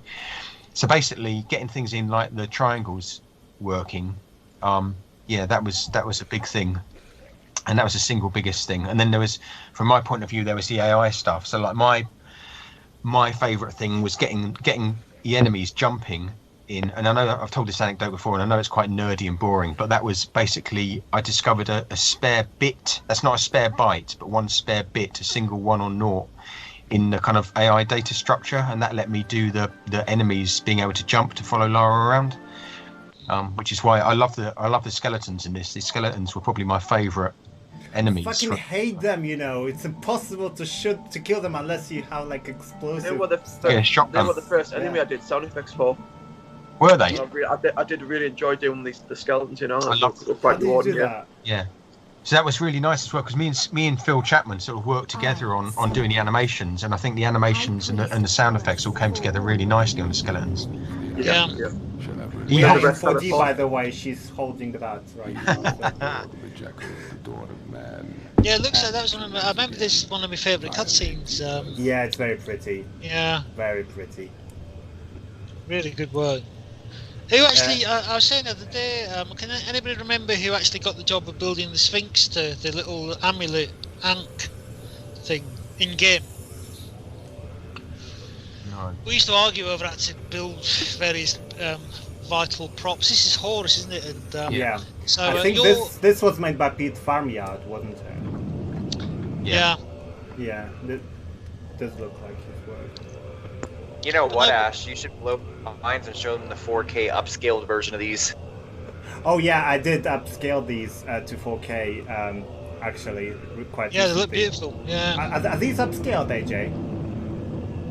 These ones are not. These are just the standard. They won't touch any of that. Right. Okay. Yeah. Well, on my YouTube channel, you can see these in 4K. I stretched them with the AI and tried to make them look even prettier than they are, and actually did very well. It actually worked very well with Angel of Darkness cutscenes. Not so much with the 4 and 5 and previous ones as well, but still. Ken Knight is asking, any of you guys fancying making a level? What now? Yeah. Yeah, come on. Yeah, go on. Let's have it. Are you gonna do it? Well, no. I am talking about just rebuilding a couple of levels for the students, just to show them basic level design techniques. I won't be rebuilding Ludsgate, you'll be pleased to know, everybody. But I was just going to rebuild a couple of the London rooftop areas and make them actually playable instead of the hardest things in the universe. Me and Tom tried to play those the other day. And this is really beautiful. I remember seeing Pete Farmyard. He just sat making this and let everybody else do all the other cutscenes. He'd obviously decided this was the one he really wanted to do. I think he spent about 6 months on this. Yeah, it looks very nice. It does. The gods particularly were just spot on and very pretty, very shiny and stuff like that. And these particle effects, particularly for that time, that kind of fog, will probably take fucking months to render. So it's actually kind of funny when you think of it too, Ash. Those cutscenes were kind of like a reward for getting through the tougher levels. It's like pretty. Yeah, that's the thing. Yeah. I was used to play the games just to see cutscenes because they were so pretty. Like literally, I was like, I want to see more. They were just. Also, just when somebody does lighting like Core Design does, nobody. Yeah, it's actually my co-admin would always say that the lighting that Core Design did through the whole games on like 1, 2, 3, 4, 5, 6, including the console anniversary edition, the lighting is basically something that Core Design really shines through. The other thing is the animations. Yeah, animations as well, because there's no mock-up, and like say people were saying whether the Angel of Darkness had mock-up animations because they're very like smooth, but no, they're all handmade by Mark Donald, I believe. But looking at the ones in this game, some of the actual movement is fantastic. Some of the in-game Yeah, I mean that's not the best, most amazing. I was just looking at there was a mummy that AJ was fighting a minute ago. It's really threatening, really nice animation work, and it's kind of these guys were real artists, animation wise. It's a lost art, really, isn't it? I suppose. There is a question from someone about John Eves, but I'll come back to that later. Someone we'll get to that level, and I will ask exactly about that because I have it on my list. I'm currently playing Tomb Raider Chronicles to write a retrospective from Dries Scrap Year 2 book. This is from Fiona. Fiona is well-known writer for various newspapers, and she's like amazing. I just needed to read that, so I will send you a link about that article if you guys interested. Cool. Yep. Absolutely. Yeah, Lion, just to remind you, please send me all the level editor stuff, and I'll pass them on to Tom and Andy and Peter if they would like to play. Yeah, absolutely, definitely. Anyone I missed here? I don't think I did. Oh, Jeep Thrills. I need to increase the volume of that. This is like people's favorite. It wasn't even the Jeep. It wasn't even the Jeep, no. So whose was this? Jamie's? Yes. Yes, Jamie's. I was very concerned because it's like I'm driving as careful as I can, and she's still losing health and complaints. What can I do? What am I doing wrong? This is why I never got my driver license. This game scarred me. There you go, a bit of inappropriate murder. Yeah, everyone is loving this. Points in this section. Yeah, 20 points for the, Ow! No. There was actually a question about why the voiceover was changed from Judy Gibbons and Janelle. Peter, I believe you were the one who appointed Janelle? No, I think she was always kind of in the running for that. The short version of the story is we're needing a voice that could imitate like a young Laura and a normal Laura, and it was basically Janelle that was in the running for that. That's pretty much the short version of the story, yeah. Funny thing is, Janelle and Shelley did the original voice of Lara in Tomb Raider 1. They're actually best friends. Yeah. And and when my first game was actually Tomb Raider 5 Chronicles, so I played that, and then I played Tomb Raider 1, and I was like, oh, it's the same voice. It's just like she's just younger here. But I told Shelley, I thought it was like you in Tomb Raider 4 and 5 as well, because I didn't have the internet at the time. I thought it was the same voice. I knew in the second and third they used someone else because the voice was much deeper and lower. But for that kind of stuff, she was like, no, she doesn't sound like me. It was really pissed off. No, we're best friends, but no. I remember they said that there was an audition for 2, but there's various reasons why. The lady from I think you told me this story, Tom. I mean, I don't think we're supposed to tell it, but we weren't. The story I heard is that the actress for the Tomb Raider 1 voiceover demanded more money when Tomb Raider 1 became really popular, so she demanded more money for Tomb Raider 2. But then more recently, I've heard that the reason that she didn't get the job is because one of our then producers was really rude to her in the phone interview. I think did you tell me that, Ash? Yes, I did. Yes, that's actually. I'm not gonna go into much details, but yeah, that was the actual reason. Right, I see. That the guy pissed her off, and quite fairly she refused. I would refuse if someone would call me and say that kind of stuff on the phone. Yeah. Well, he was a dick anyway, but I didn't know that history. Yeah. Yeah. So we didn't. I don't think somebody said that we. Well, in fact, Judith said that she was auditioned, and I thought, really? Yeah. I think we just hired Judith because she was Gibby's sister and quite close by. Because Judith had no acting experience. Judith was pretty nice, but she wasn't an actress, Yeah, but she was just. Yeah, she was. Wasn't she like sister of? She was sister of Gibby, yeah. Yeah. I do remember that and Susie, who was the PR lady, had to go down to the E3, which is the big, or the ECTS, and they were sitting in a little room while they had a massive Lara model being displayed on the screen. Has Pete gone for a poo?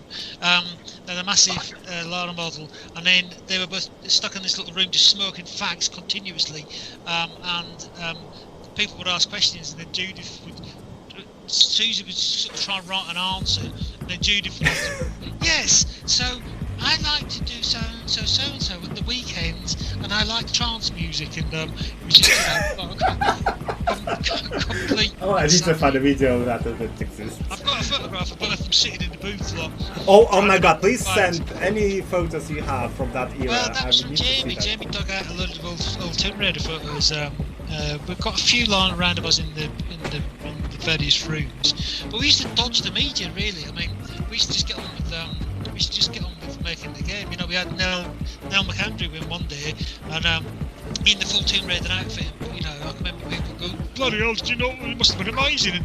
And we just looked around and went, hello, and then just back to the computers again. And, I hadn't even noticed. It's like, yeah, we weren't the most welcoming group of. There is a question from Moon. Yeah, were the FMVs hand animated, or there was some mock-up back in the days? Just repeating myself here. No, all the FMVs, all the animations in Tomb Raider 1, 2, 3, 4, 5, and 6, which is Angel of Darkness, are hand animated. No mock-up. No motion capture throughout. No motion. No. Yeah, they're all hand animated. Frames. It's a good background, that, isn't it? Yeah, yep. So pretty. This looks horrible. This looks. I was actually coming back to you saying that you never met press. You actually guys never met fans as well. The first time you guys met them was Play Expo in 2016, wasn't it? Yeah. No, we never had any access. We were never given access to this. It was kind of that was a completely different. We just kept secluded, and we didn't mind because we just wanted to get on with the game, really.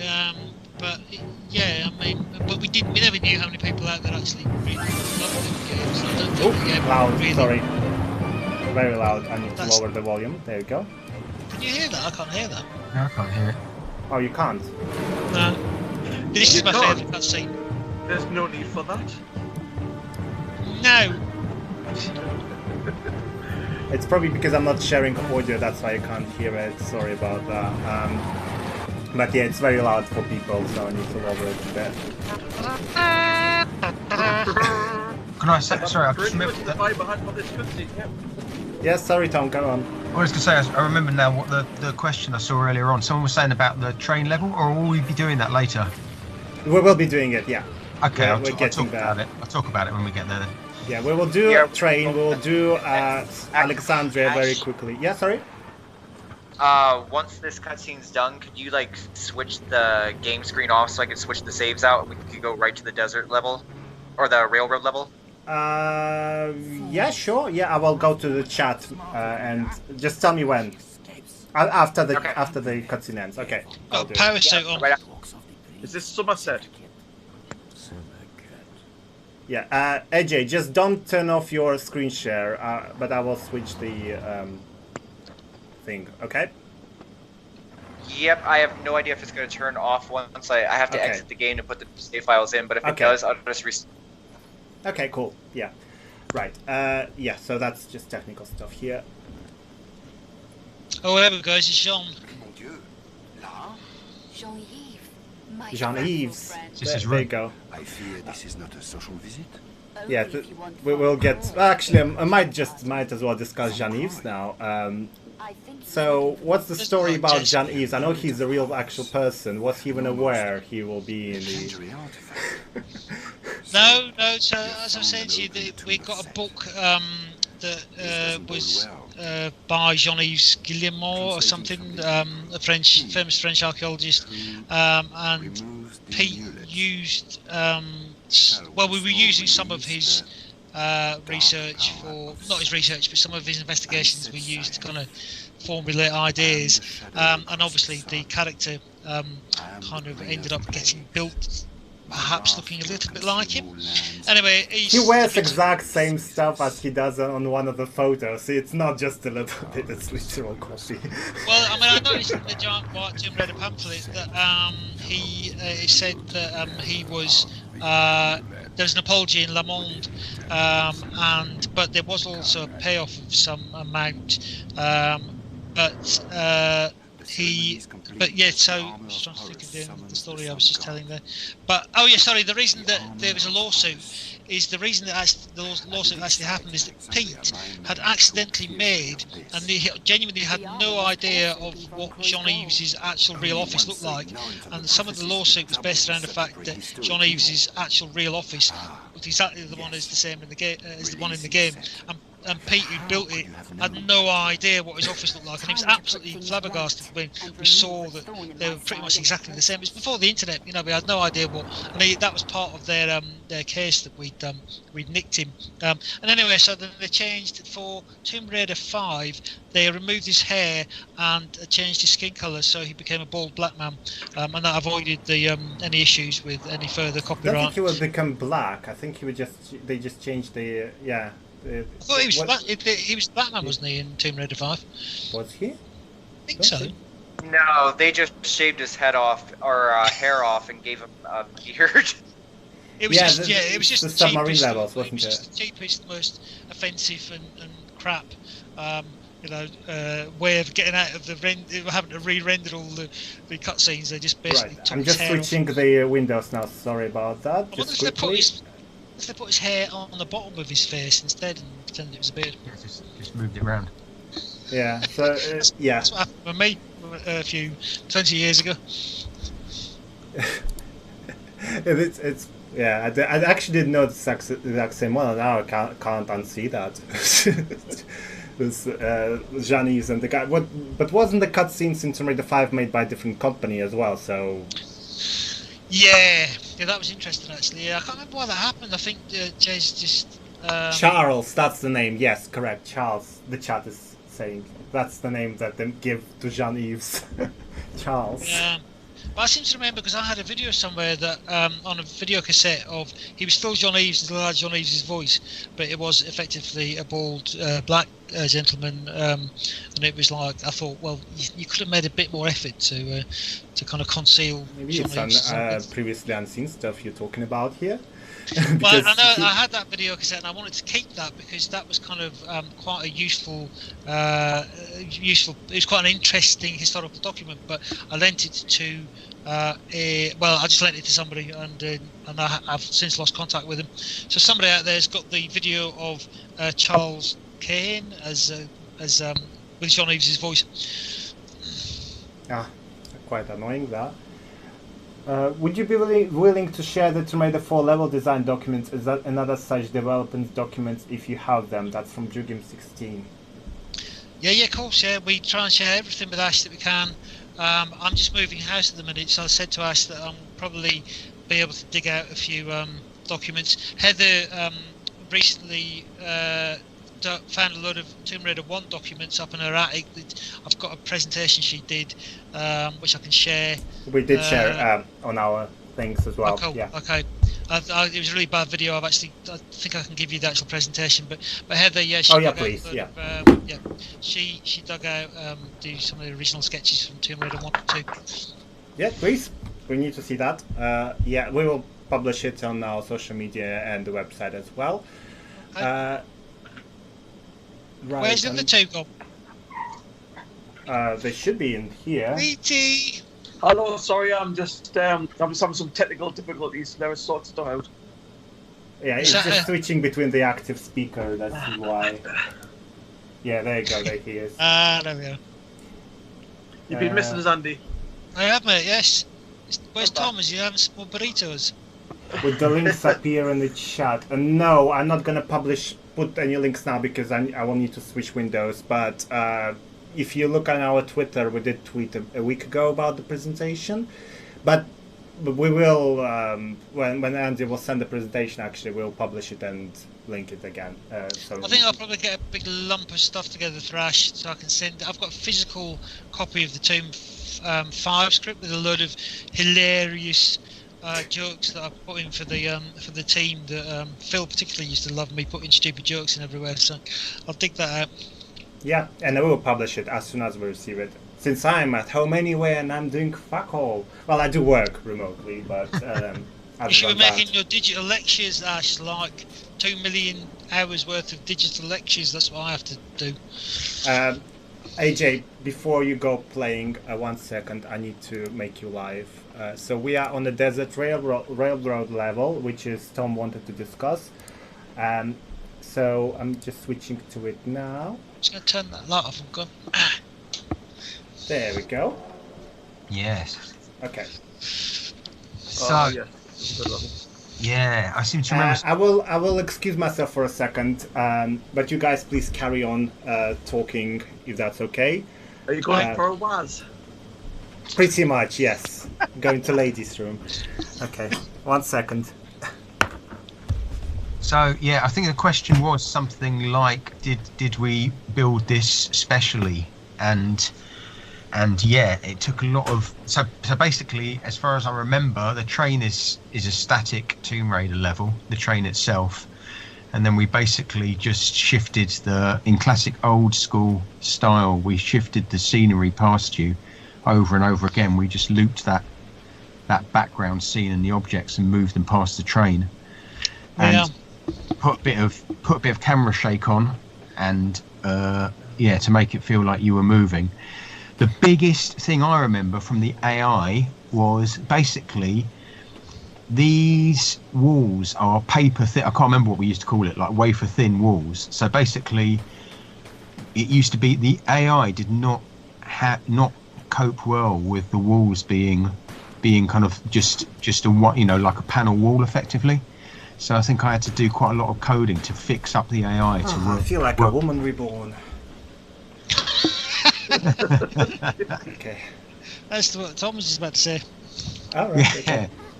So I think it was like, originally the AI just couldn't cope at all. They'd either try and walk through the walls, or you could see them sort of like poking through the walls and stuff like that. So it was a nightmare getting this to work for a while.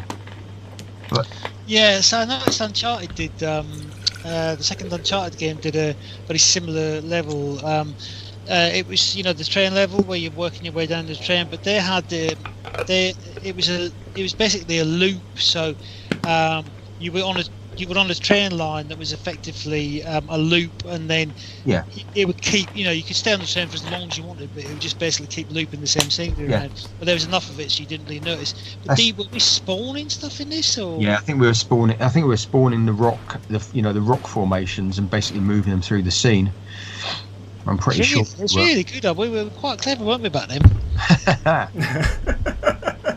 Back then, I think the actual enemy deaths is me and tickets. It's cons of me, unfortunately. What do you mean in terms of voice? Yeah, that kind of like ticket. Can you give us a full rendition, Pete? Yes, please. I might do one day. Do it now. Now that you put us on the spot, I can't do it. Well, you did. Can you do the mummy? You did the mummy once for me in Vagamamas. You did it on video as well. So is that it? No, that's it. Once I'm on the spot, I just can't do it. But I do recall them baddies using my voice. It might just be only the death, but I do remember using my voice. Go on. So there you go. Dejorified. Oh, man, get out. I'm not too keen on the sort of yellow fade out effect. Is that what it's supposed to look like, or is it supposed to be black? Where the yeah. I remember we had some issues with that. I can't remember why we did that. Yeah, I can't remember either why we phased it. Well, I suppose just because it was daytime, it would have looked weird if the scenery had faded out. But it looks worse than I remember it. That clipping. Well, everything's going to black, isn't it? So we must have wanted that to be black. It could be the compatibility issues with the modern Windows 10. That could well be that. I remember mine was not clipping that much, so it could be just a... No, it's because I have the windowed mode and it's running at 1280 by 720. If you go full screen 1080p, it's not like that. Okay. Yeah. So it's just technical limitation. It's Windows 10. Yeah. Okay. Right, we've run out of things to talk about. It says that the mummy was Georgified. Yeah, Georgified. Yeah. So I think this was Rich Morton, this level, wasn't it? Yeah, it was. Yeah. But again, I remember working a bit with it. I think we all, when things were a bit difficult, we all kind of chipped in and got it fixed. I remember doing some things on this. That's the beauty of smaller teams, though. Everyone kind of, like I said earlier, everyone just sort of works together and helps each other out. Whereas, one of the last companies I worked at, it was like 150, 200 different people, and it was really difficult for there to be a team camaraderie. Whereas back in the day, there was one, Yeah, it's funny because I sort of left the industry for about 4 years. When I came back, it changed quite dramatically to kind of it was, as we know now, the game industry has become a bit of a kind of it's quite obviously a bit of an unpleasant place to work in a lot of situations. I always thought it was just that's what it was always going to be like, working on Tomb Raider with my mates, and then after 20 years of another 10 years after Tomb Raider, I realised that it was just very lucky that we all. I think it was really, because I mean with music now and sound effects, you've got a very specific design that you've got to follow. You've got to meet your deadlines, your sprints, etc., etc. Whereas back in the day, it was just like nobody ever said anything unless it was like bad. It was pretty much just like let's go with it. You were pretty liberal, left your own devices and left your own kind of. It was very creative in the sense that you didn't have to work with the boundaries. You could pretty much do what you felt at the time to work at work. I think you also you pushed. And I think that that none of us were doing enormously bad work apart from Bloodskate, thanks. None of us were doing. We were all pretty good at our jobs. And the other thing I remember is that we knew that there was going to be like 2 to 6 million people playing it, and so we kind of hammered it. We knew we had to do our best work. We weren't forced to work late either. We kind of more or less just done it and got on with it, didn't we? It wasn't something that we were like was just thrust upon us. Even though we felt we're obliged to do it, we still had the option not to. Yeah. I mean, the other interesting thing is that nowadays, a game will always have a design director or someone who's got an overview of the whole thing. Whereas, really, I suppose Toby was probably that in the first game, but after that, it was like a collective thing, really, wasn't it? There was no one person who said this is the way it's got to be. Yeah. No, Toby was no. Go on, Pete. I was just going to say, Jez never came down and says it doesn't sound right. It hasn't got to be like this. It needs to be like that. I just love the openness of work on this project. Like I say, I've been working in the industry now just 26 years now. And that's in core design was the one real place I could be the creator I wanted to be. It was. And then we all respected each other, and we all respected each other's work, and we all tried to challenge each other. And it's what's happened to the game, Ash? Has it died? Sorry about that. No, it's carrying on. I just needed to switch on. I think I had some problem with Facebook chat. I didn't know whether. If anyone is watching this on Facebook and you said something and we missed you. You should be able to say stuff now. Sorry about that. We just lost connection to it before. But if you haven't said anything, what the hell are you waiting for? Ask your questions. There was a good message from April. I am forever grateful to you guys for giving me a good childhood with these games. Honestly, they were my salvation, which I can relate to. So... Did any of you, Andy, Tom, did any of you think that back then, that in 20 years' time or 25 years' time, we were sitting here talking about something we did a long time ago and how it affected people? I think that's, I'm still very humbled at learning, what it's done for people and how it's been their salvation.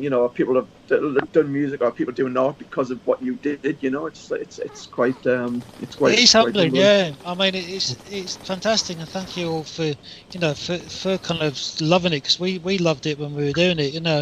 Apart from Tomb Raider 5 and Bloodskate. Tomb Raider 5 is great. Stop hating on it. We did a good job on Tomb 5, but and we did actually enjoy some of Tomb 5. I think it was kind of the slog at the end that we remember most of all. Were you in the room with us, Tom, at the end? Yeah. Oh God. It was headphones time. Just got left on devices. I said that 3 times today. No, we would bring you. We'd always bring you down a picture at lunchtime, Pete. Yeah, you did. Yeah. Yeah. You painted the picture, and I was happy as long as the picture looked good. There is a question from Reason Choice. Andy and Tom, was there any ethos you followed for designing complex levels, such as do's and don'ts? Such as what was the last bit, Ash? Do's and don'ts. Well, we often sat down. We cut our teeth on the city level with Sophia. That was when we first kind of London, when we made friends simply through the fact that we had to spend long hours sitting together in a room from we used to just go, right, we start now, and then it'd be 2 p.m. through till 2 a.m. So we had to make design choices kind of on the fly. But I mean, that's the other thing we'd do is we'd all sit together and play through things and check. But we didn't really we have a theme, I think, and then we'd all, whoever you were working with on that level, you would tend to get feedback from them. Don't know, Tom, what do you think? Well, I was just going to say, I think one of the big things was that we would, if there was something outside of the existing level editor or something you wanted to do, we'd sit down. You'd sit down with the programmer and say, I want to do this thing, I want to add this feature, and we'd sit down and make it happen. And I think the other thing was, one of the things when I was doing the AI that I was very conscious of, I think that the AI and the level design really needed to go together. So just giving an enemy a certain capability was no good unless they were, placed in an interesting way in the map. So something like, there's no point having an enemy that uses cover or will kind of, potentially hide if they just, they suddenly appear 10 feet in front of Lara and she blows their head off. So I think all of those things like the AI and the level design work hand in hand. And I think one of the things that me and Andy did, hopefully, was we, sit down together and try and get those things to work, the actual level design and the AI to work together like that. Yeah, you can see how you've made, this level in itself in a very small environment. I can actually see how the AI is, reacting in certain ways, and with the animations as well. It is actually really interesting to watch. It's quite a long level considering you're just running up and down a train. Yeah.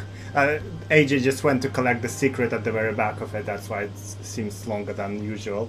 We're going into Alexandria, but I don't think we need to. We already spoke about Jean-Yves. So AJ, you can load the saves for the next piece of level that we discussed. Piece of game, I mean. Lost. Does that play? What bit of music does that play there again? It plays. Probably, yeah. No, it plays the Egyptian Sands from the Dark Angel Symphony, we call it that way, but I don't know the actual title for it. By the way, guys, if any of you... Yeah, Egyptian Mood, that's how it's called, yeah. But it's called Egyptian Sands on the new album. If any of you would like to get the remastered version of Tomb Raider 4 soundtrack, Tomb Raider 5 soundtrack, and the Angel of Darkness, plus brand new reimagined tracks, go to trdarkangel.com and buy yourself the Dark Angel Symphony, 4 epic albums in one. So on what level is well? this? Sorry? On vinyl as well? On vinyl, on CD, as a digital download on MP3 lossless, posters, statues, everything is there. Please go. And it's on Spotify and stuff as well. And, and play it on Spotify if you would like to. Can I have one? Well, we can send you one, sure. When you will send me stuff, when I return it to you, I will include the CD. There you go. Oh, it's a 4 CD. I wouldn't want a bit of vinyl. I can hang it on the wall. Oh yeah, I can send you vinyl. That's not a problem. I have it here actually, over there. It's very pretty. Like this was actually. I can see Pete's face. This is actually. He's giving another free one. It's all right. We've got plenty of free ones. This is actually our passion project. Lots of fans were involved. Like the cover was drawn by a fan as well, Ina. So. Yeah, I've seen the pictures. It looks beautiful. Yeah. So trdarkangel.com, everyone. Get yourself, spoil yourself, treat yourself. Right. There you go. Advert over. Advert over. AJ, which level is this? So I remember. Lost Library. Lost Library. Okay. Cool. Okay, so is this Alexandria or AJ? What were them flying? You skip Alexandria. They were wisps. Have a name. Wisps. That's it, yeah. Wisps. Yes. Willows. What someone is actually asking, why was the Times even made, the Times exclusive level? I know you guys had you said you had no like input in it. It was American team, but do you even know why they even? No, we did the Times one. Oh, you did it. Okay. Yeah, we had to. I remember distinctly because there was something important going on, and it was a weekend job, and we had to. I think it was 2 weekends we had to come in and just sit there all weekend. Wow. It was something to do with the library, I think. Strangely, or maybe. Yeah, it was. Yeah, it was. Yeah. As far as I remember. Didn't it like have the edit of the Times in there or something? Oh yeah. Subscription? Give it like it was included as CD for subscribers, wasn't it? I think. Oh yeah. So, but I remember that I reused a load of London textures. Yeah. But yeah, I remember there was some sort of wanky it was some high up person who was using it as a tool to advertise themselves. Yeah, basically, yeah, it was just a narcissistic. Without sounding rude, it was just a narcissistic attempt at kind of, looking good. Yeah. I'm talking of narcissism. An unrelated story. Ian Livingstone. I met him outside Develop about 5 years ago, before the COVID. And I've never actually met Ian Livingstone. He used to walk around the building, and I never said hello because either we were too busy or I didn't want to. But anyway, I saw him outside Develop, and so I went over and I said, hello, Ian. I said, I've never actually met you. I was one of the original Tomb Raider guys, and his face, he looked like he thought I was about to smash his face in, and he was like, what the hell? And I don't know whether he's had some bad reactions from Tomb Raider people, and I was like, no, hello, mate, I just want to say hello. But yeah, he looked kind of freaked out, as if. Interesting. Yeah. He was supposed to be at Play Expo 2016. He had to cancel because he had surgery done the day before. If that's the case, if he has got some sort of thing going on there, that might explain a lot over the years, especially with the not attending the Play Expo. No, he actually had surgery for Play Expo. That's why he didn't come. So it's not related to that. He didn't want to see any of you. Right. Yeah, I would like to address some reasoned choice. Thank you for your kind words. Right. Question: what's the original idea for the final boss with Seth? Currently, he only walks and shoots, and Lara avoids him. But hidden animations show that there was something more planned. That's probably for you, Andy, because you did Cairo. I completely missed that. Sorry, I was just looking at the. What was the original idea for the final fight with Seth? Because he currently just walks and shoots things, but he actually has some missing animation included there. Was that on Cairo? I thought that was. It wasn't Cairo. It's a final thing. The entire concept behind that was something that I have entirely forgotten. Which one's Seth? What's he look like? He had a jackal face. Yeah. So I would have done that with. So that would have been Phil doing the animations. I did the AI. But whose level was it? I can't remember. It's Joby. I can. For some reason. Seth was in Giza. So yeah, not Cairo. Sorry, Giza. It's Joby. Yeah. Okay. Yeah. Thank you so much, guys, for correcting me. I'm not an expert by any means.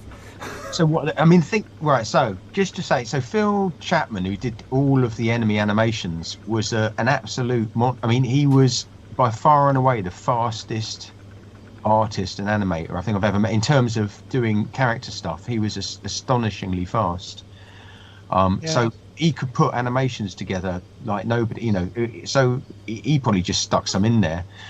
And maybe we didn't have time to do the AI to use them, or maybe, it might have just been that the boss fight felt like it was adequate, or it worked as it was. I don't know is the honest answer. I can't actually remember.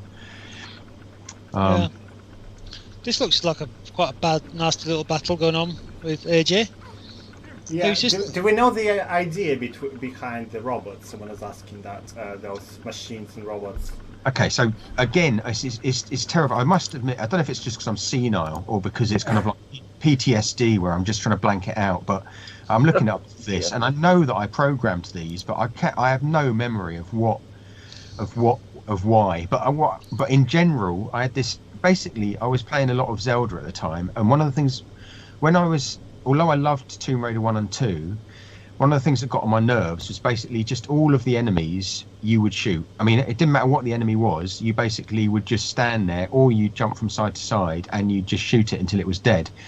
And so one of the things I really wanted to do was to give enemies that had a different feel, or you couldn't directly kill them, or you had to do something more like in Zelda, where every enemy has its different strategy of how you defeat it. Yeah. So I think these guys, I can't even remember what you had to do, but the whole idea about an enemy that you had to run away from, or an enemy that you had to do something different, rather than just pumping it full of bullets. Because, I mean, one of the other things I tried to do was I really petitioned to try and get auto aim removed, and everyone's and everyone said no.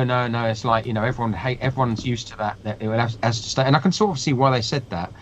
But in some ways, having auto aim did mean that basically you just got the guns out and you didn't even have to look at the screen half the time, because the guns would always be pointing at the enemy. There is a way to turn it off, though. In the options, you can. You can, yeah. Yeah. But you can turn it off. But I argued that the default should be off, and just Adrian and Jeremy wouldn't go for that, because they said everyone would hate it, and they're probably right. But I can't play it without manual aim. It's just impossible. I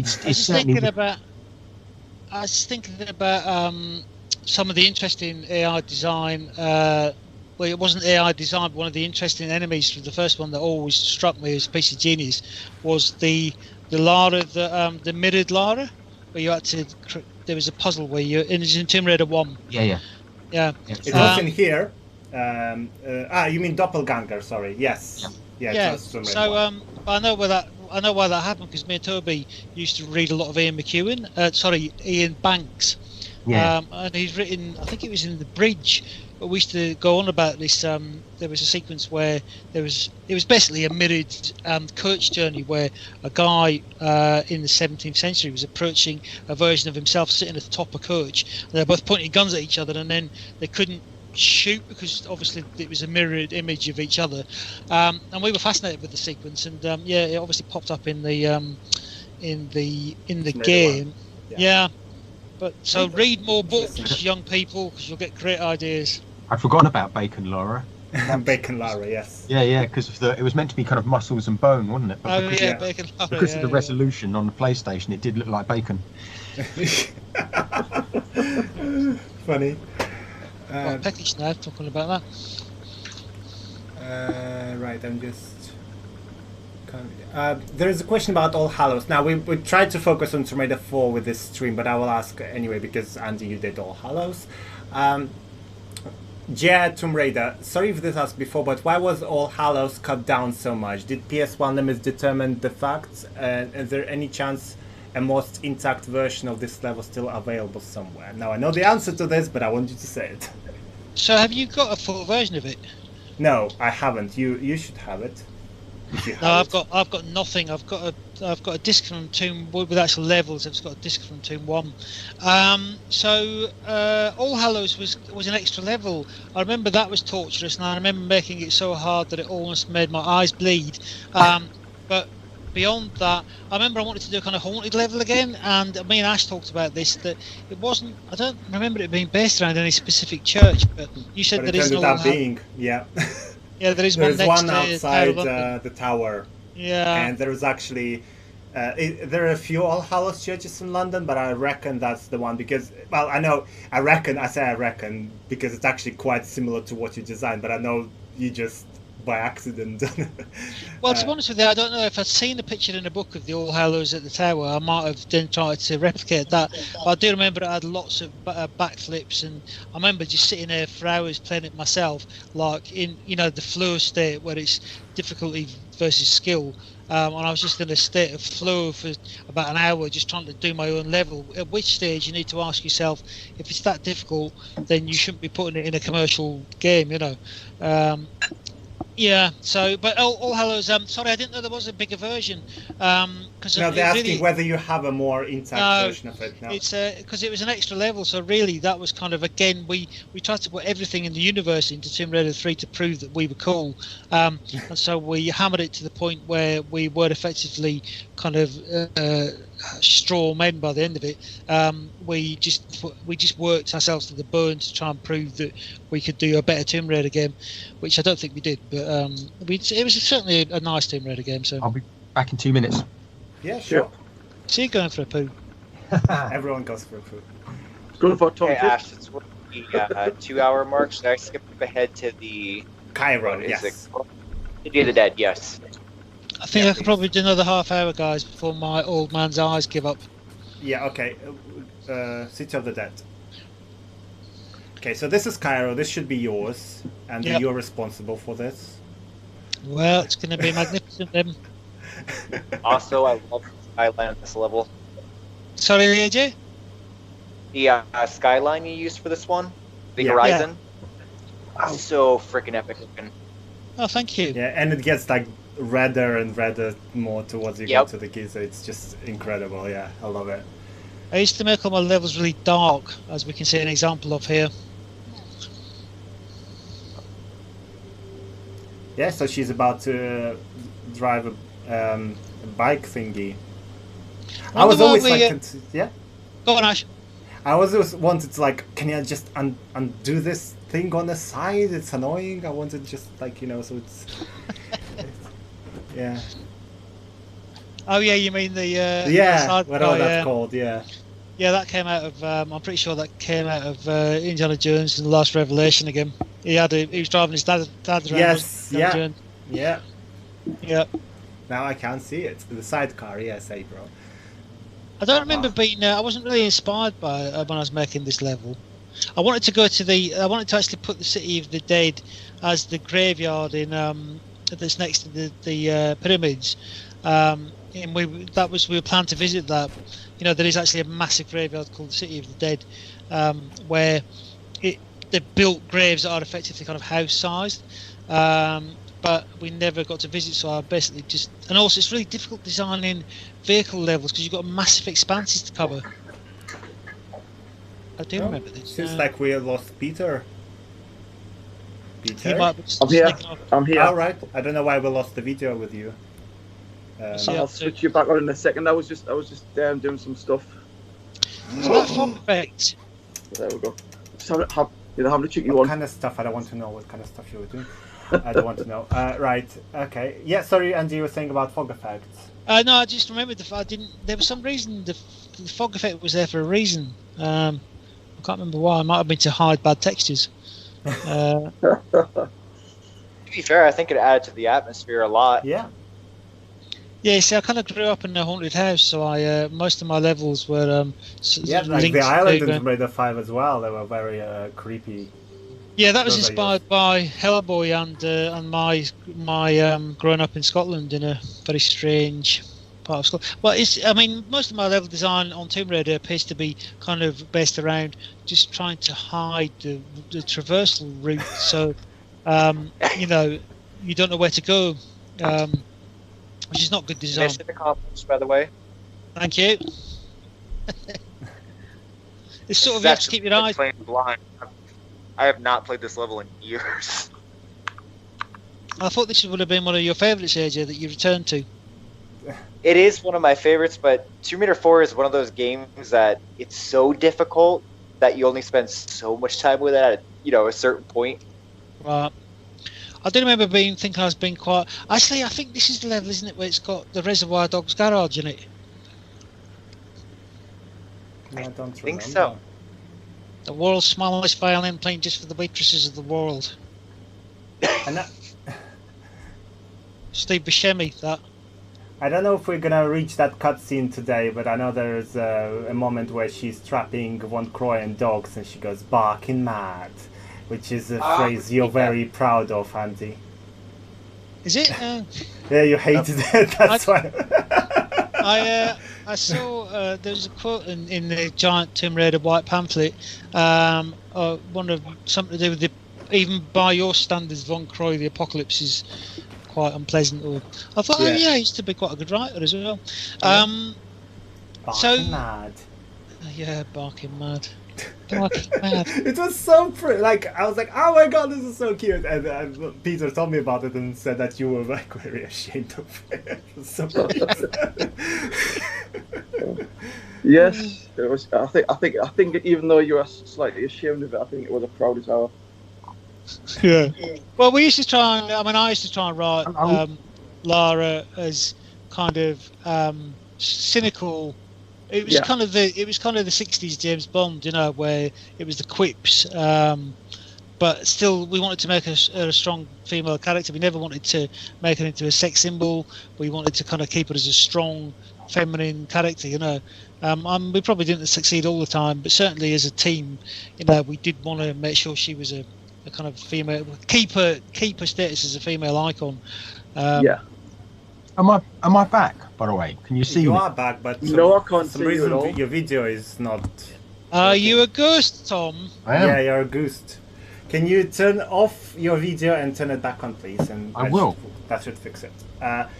AJ, I think we might not have enough time, so can you skip to the Minotaur level, Chambers of Tulum? Unbelievable! Don't want to see Cardo anymore. Aha. Yeah, there you go. Yeah, let's do that one. So in this one, Lara is being chased by Minotaur that again you can't really kill without doing some special stuff. So I think this will be quite interesting too. Whose is this? Is this mine? Should be yours. This is Yep, Cairo. this is right after that first level. Yeah. Yep.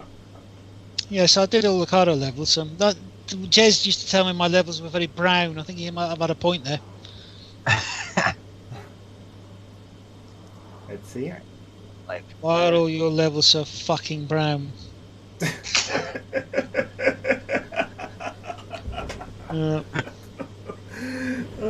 Fucking hell. And everybody used to love, well, certainly I noticed this with level designs from students, is that everybody when they're level designing loves making things go deeper. So if you've got pits or cliffs or, you know, whenever level designers seem to have a sort of penchant for trying to make pits and holes and caves and I thought it was just me, but lots of my students do it as well. There you go. So there's a novice level design tip is that when you start building level designs, one of the first things the students always do is build a 2,000 mile deep pit that you fall down. Hey! All right. I remember this. Any comments on that AI, Tom? Right, so I'm just trying to remember. So I remember the Minotaur had some interesting things. I'm trying to remember what they were. So there's like the whole area attack thing, isn't there? Yeah. That's that sort of shockwave. You and he creeped me out when I first played this. I was just. There's a lot of creepy. Yeah, there's a lot of creepy enemies. You know, it's a very scary game. Yeah, for a child. It's got a creepy feel. Yeah. I was 10. I think you need more of this, you know, just a good hint of sort of supernatural to keep, you know, it's always nice having a bit of fear to making you uncomfortable. I can't even remember now how you kill him. How do you kill him? Is it with a specific weapon? Is it like grenade launcher or something, or do you have to lure him somewhere? I think you kill him with a bike. AJ, do you remember? No, you seal him in this room. You don't actually kill him, and I don't think you do. Yeah, that sounds. I saw a save file where he actually dies. It's kind of like the Natla fight in a way. Like you basically use Versal to get up there, and then you lock him in here. Oh, okay, you can't kill him. Okay. This level design reminds me of a level in Dark Souls, actually. They probably stole it from you. Interestingly. Say that Dark Souls is so difficult, so Tomb Raider was the original Dark Souls. Hey, thanks, AJ. Tomb Raider, the Dark Souls revelation. Dark Souls, Lord's Gate. This thing of why I thought you can actually kill him, because I was taking some video grabs, and I downloaded save files from Stella's website, and in one of the save files it starts off with him dying. So that's why I thought you could actually kill him, but I did not remember how. So that's why you can't kill him. I've just seen that. Sorry. I just remember when I recorded the video for the compilation that Lara was making for the Dark Angel Symphony. When I did it for that, I just remember dropping them in here. Yeah, Okay. you just I've really. just seen- Sorry. This guy, seriously, I just fucking hate that money towards creep me out. There's a question from Hansel. What have you guys done after Tomb Raider and Core? Do you still work in the game industry? Let's start with Peter. Freelance. I've been. Your video is gone again. Oh, sorry. That'll be me. We want to Put see your your trousers pretty back on, face. Pete. I'm back on. I'm turned on. I mean, since leaving Core Design, I've been dealing with the games industry, pretty much full time since then. Worked for various companies throughout. I mean, Ubisoft's big has played a big part in a lot of the projects that I've worked on in the last 10, 15 years. But at the moment, I'm kind of just chilling out, really taking time out. I've been self-employed for 12 years now, and I'm just kind of just take it easy, just seeing what's going, and just doing my own thing, There's a lot of things I want to do that I want to get stuck into, but I've always been too busy with other things over the last however many years to be able to do it. So, watch your Can space. I ask you a question, Pete? Yeah. Since we worked together last, have you killed anybody? 5 people. Really? Names? No. No, don't say the names. Don't reveal the names. Yeah. Oh, that's good because you always wanted to do that, so you've achieved one of your goals. Yeah. Lion, can you please send me that zip file via email? If you go on timberflash.com, there's a contact us form. Just send the link there, please, and I will forward it to whoever needs to. I will forward it to Andy and et al. Right, Andy, what are you doing then? So I went and worked at. I came back to Core, worked there with Tom for a while and Pete for a bit on Shellshock 2. And Rogue Warrior, two of the worst games ever made. It was taken over by Rebellion, which is one of my favourite What companies. was his name? The Tom Rourke, wasn't it? Was the voice Tim Rourke? There was some famous actor doing the voice for that. Well, on Shellshock? Yeah, no, the Rogue Warrior. Oh yeah, no. Interestingly, Shellshock 2. I was playing Red Dead Redemption 2, and I thought, I know that dude's voice, and I was sitting with my mate, and I says, that's bloody Griffin out of Shellshock 2, and that was the dude that I auditioned for Shellshock 2, and so I contacted him and said, is it you on doing the voice? And he says, yeah, it's my second job doing voices in games, first was Shellshock 2, he says I would never have got the job. He's the lead character in Red Dead Redemption 2. It's Roger Clark, I think his name is. Oh wow! Yeah, that's the main character. What's his name? Morgan something. What's the main cowboy? It's basically him. It's his Griffin out of who I auditioned for the. So, and he said no, thanks for getting me in the game industry because you wouldn't have got the part. I thought so. Shellshock 2 at least has forwarded games in some small way, other than being the shittest game ever made. With that, cut long story short, yeah. So I went over to Stainless Games. I was lead designer on Magic the Gathering, and then the Isle of Wight was so lovely that I moved to Holland to become a teacher I've now been teaching game design, and I'm head of game design at York St John. Game design, not game art or game programming, and spent 11 years teaching game design. But we are all missing game development. I know Pete is still in game development, but Tom has already said we're going to do a Tomb Raider Kickstarter at the end of this year. Tom, over to you.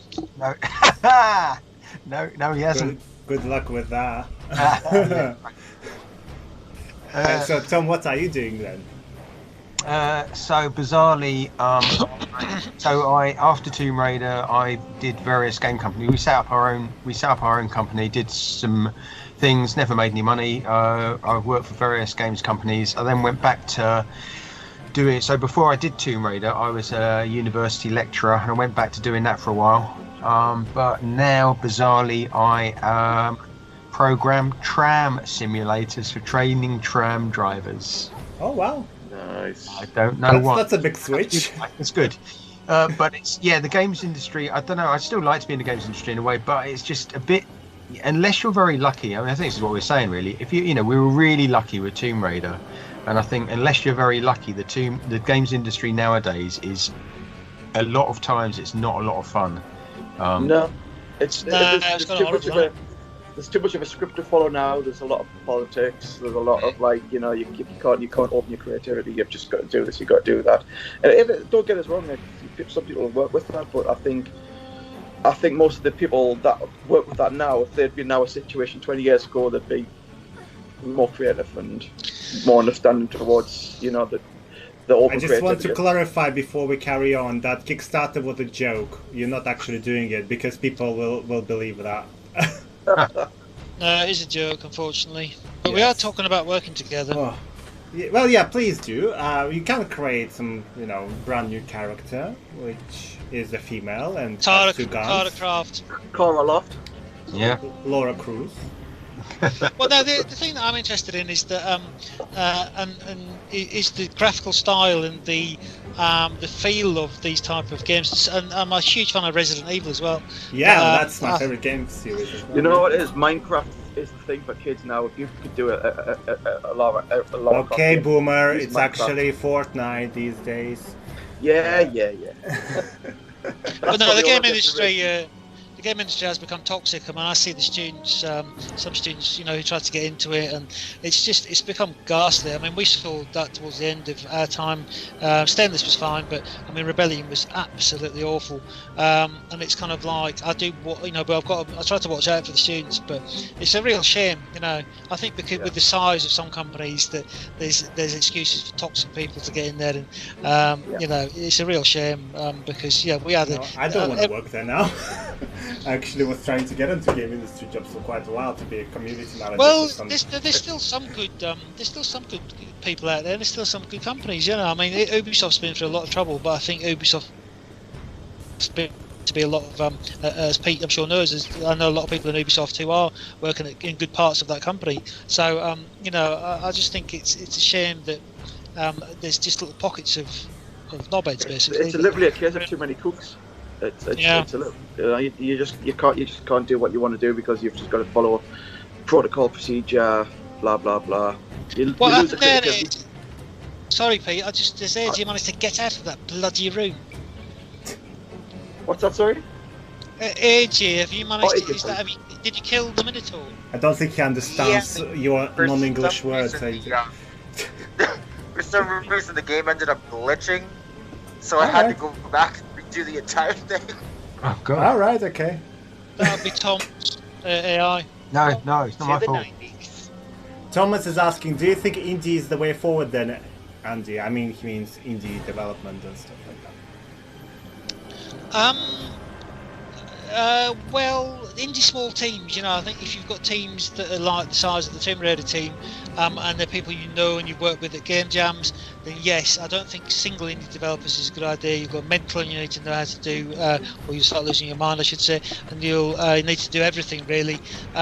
So I certainly think you've got smaller teams, 5 people, 10 people. I think and you can still keep control of your ideas. We did these games with 12 people as Tom and Peter said, but obviously we'd already got a structure to build on, so we were just kind of churning out using the existing structure. But you need to find a USP, something unique, and put some of your own personality into your games. And this is what we tried to do with Tomb Raider, even though we were using a template. I bored myself now. I'm going to shut up. You never bored me, Andy. Oh, that's so cute. Thanks, Pete. Right, AJ, do you want to skip this level so we go to something else? Yes, so we can display more stuff. No, I think he needs to download the end. Am I allowed to leave in about 10 minutes, guys? I don't want to. That's why I want to skip levels so we can. It would be good for you to stay a bit longer than 10 minutes, though, Angie, please.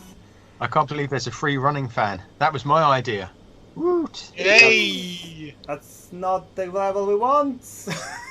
I'm just going to go and have I'm going to have a wink call, and I'll be back in a minute. Yeah, please. I need to switch, Ash. I got the wrong save. Yes, sure. I'm switching to the chat window right now. So just call me back when you're ready. Chat window. Okay, cool. Yeah, the stream is going very well. I'm glad so many people actually showed up to ask questions. I knew they will, but there's always a worry. And that's the thing, when 2016 happened, Play Expo, I remember I received an email. I think it was Rich Morton, or was it... No, it was Stuart Atkinson, I think. He was like, oh, how many people I expected? Like 3 to attend Play Expo, as in the developer panel of core design.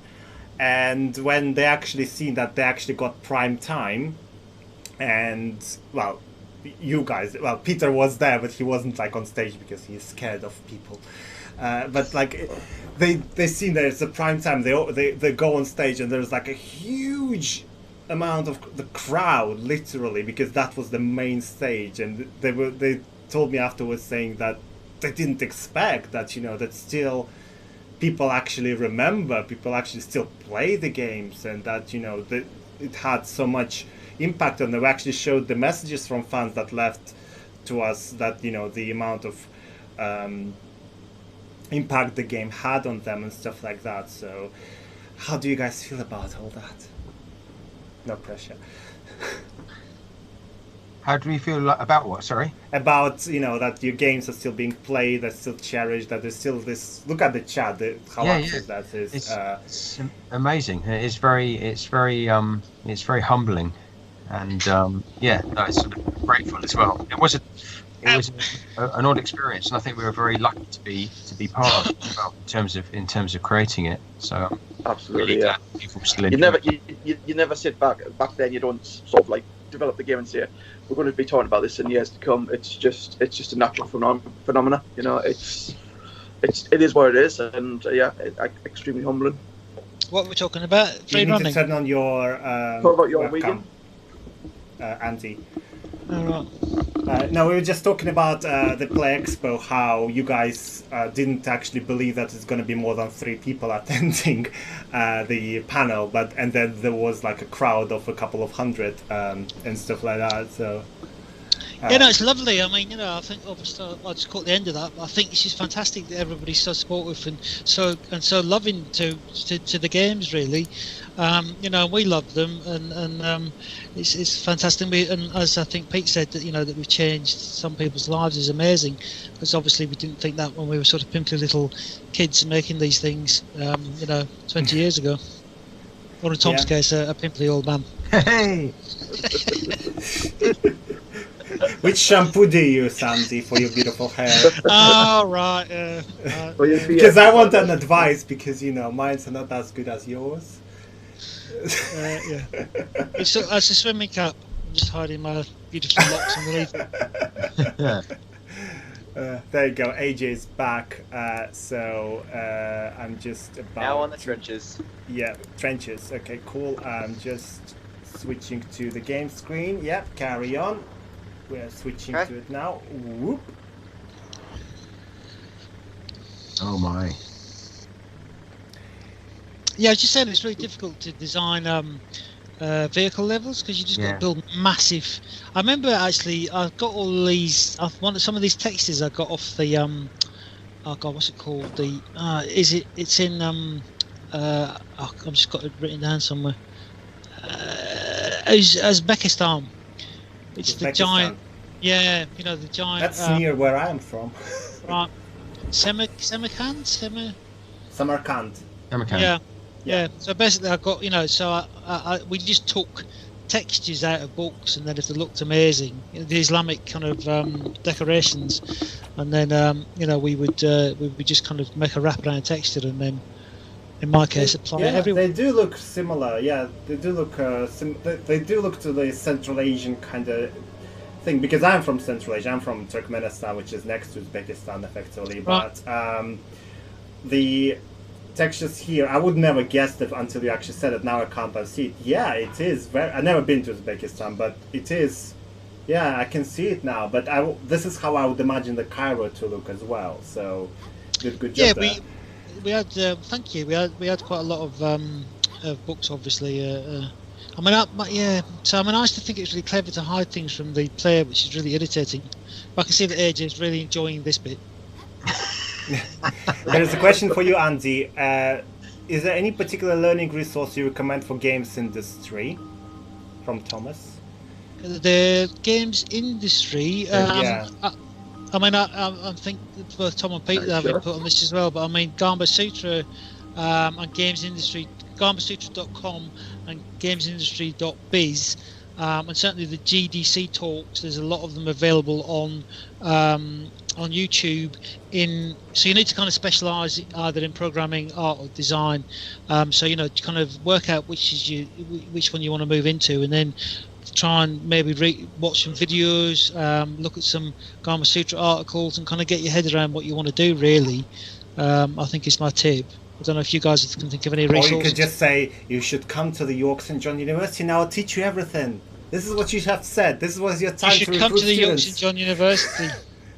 Yeah, there you go. This is how you do student recruitment. I work in university. I know how it's done. Oh yeah, of course. Yeah.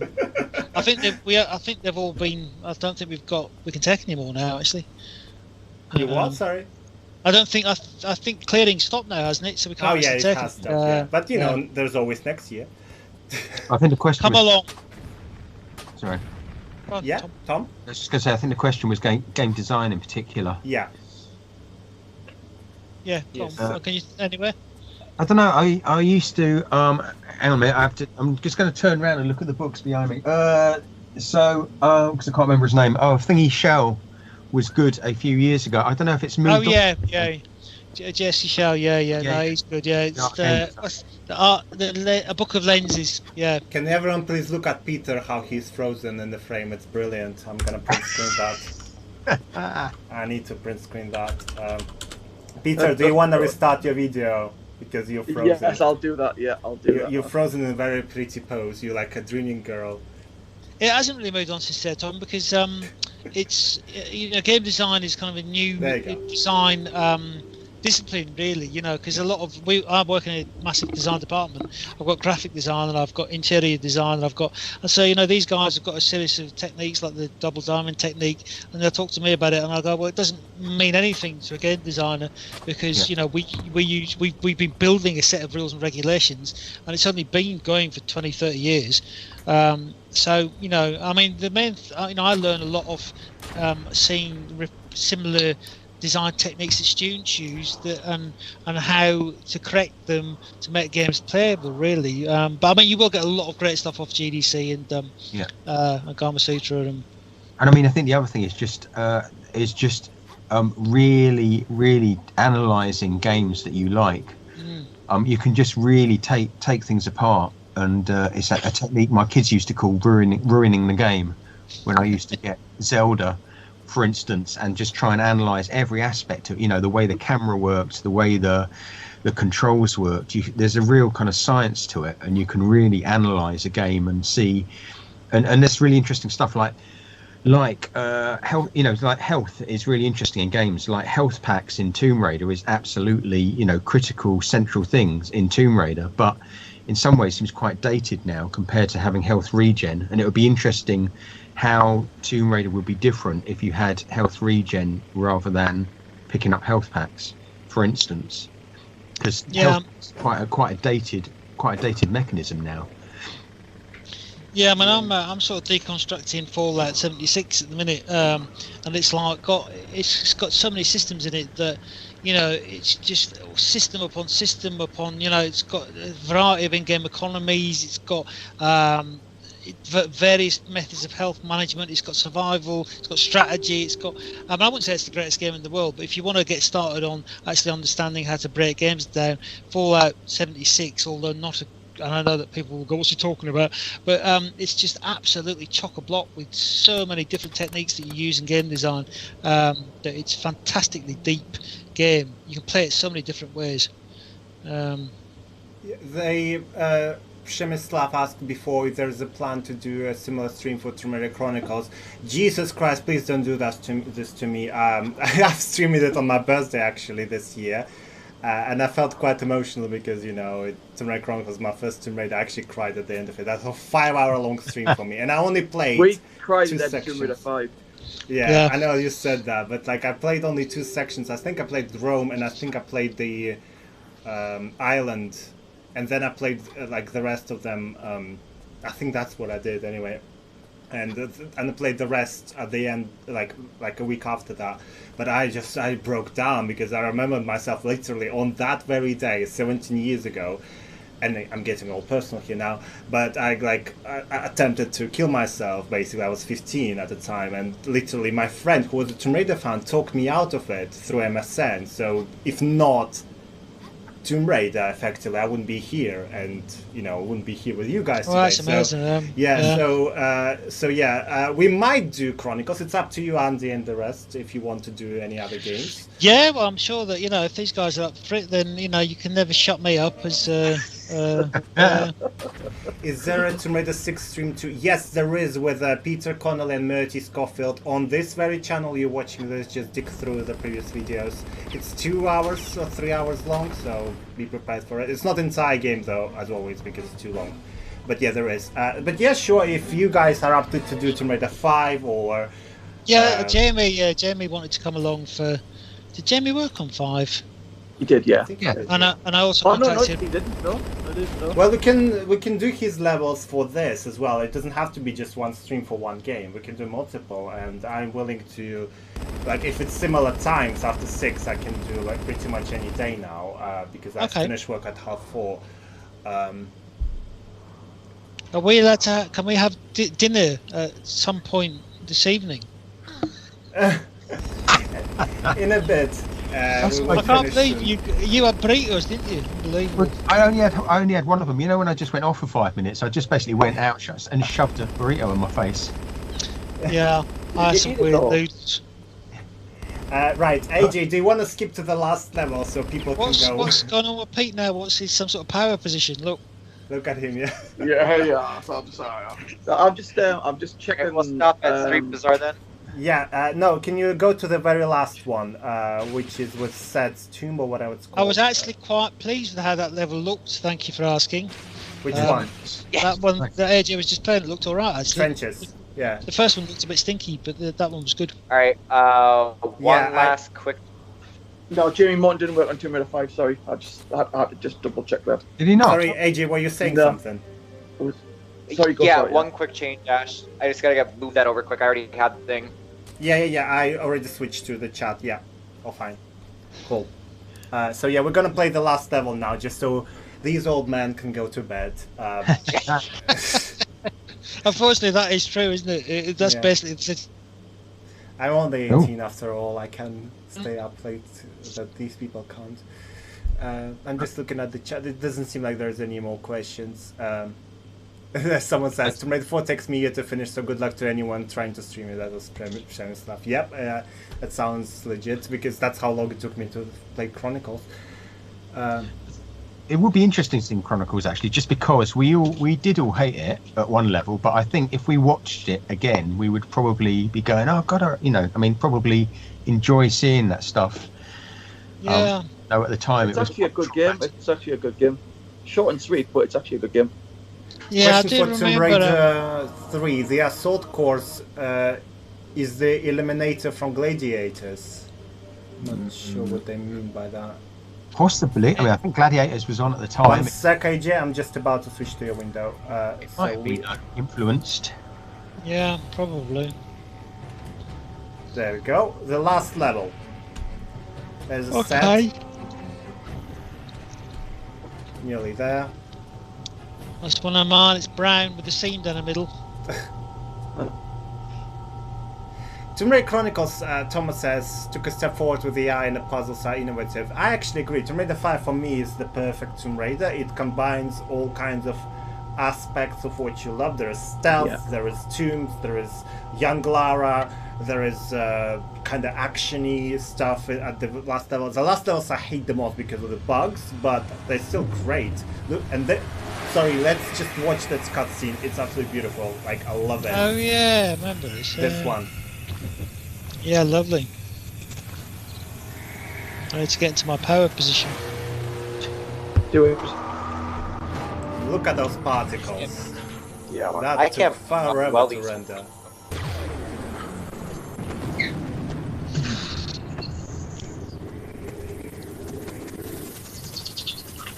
Sorry. Oh yeah, the local. Oh man, we're just looking at that. How did you do the noise for those insects, Peter?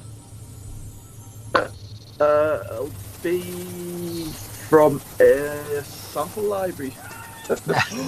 You did not. So yeah, cheated.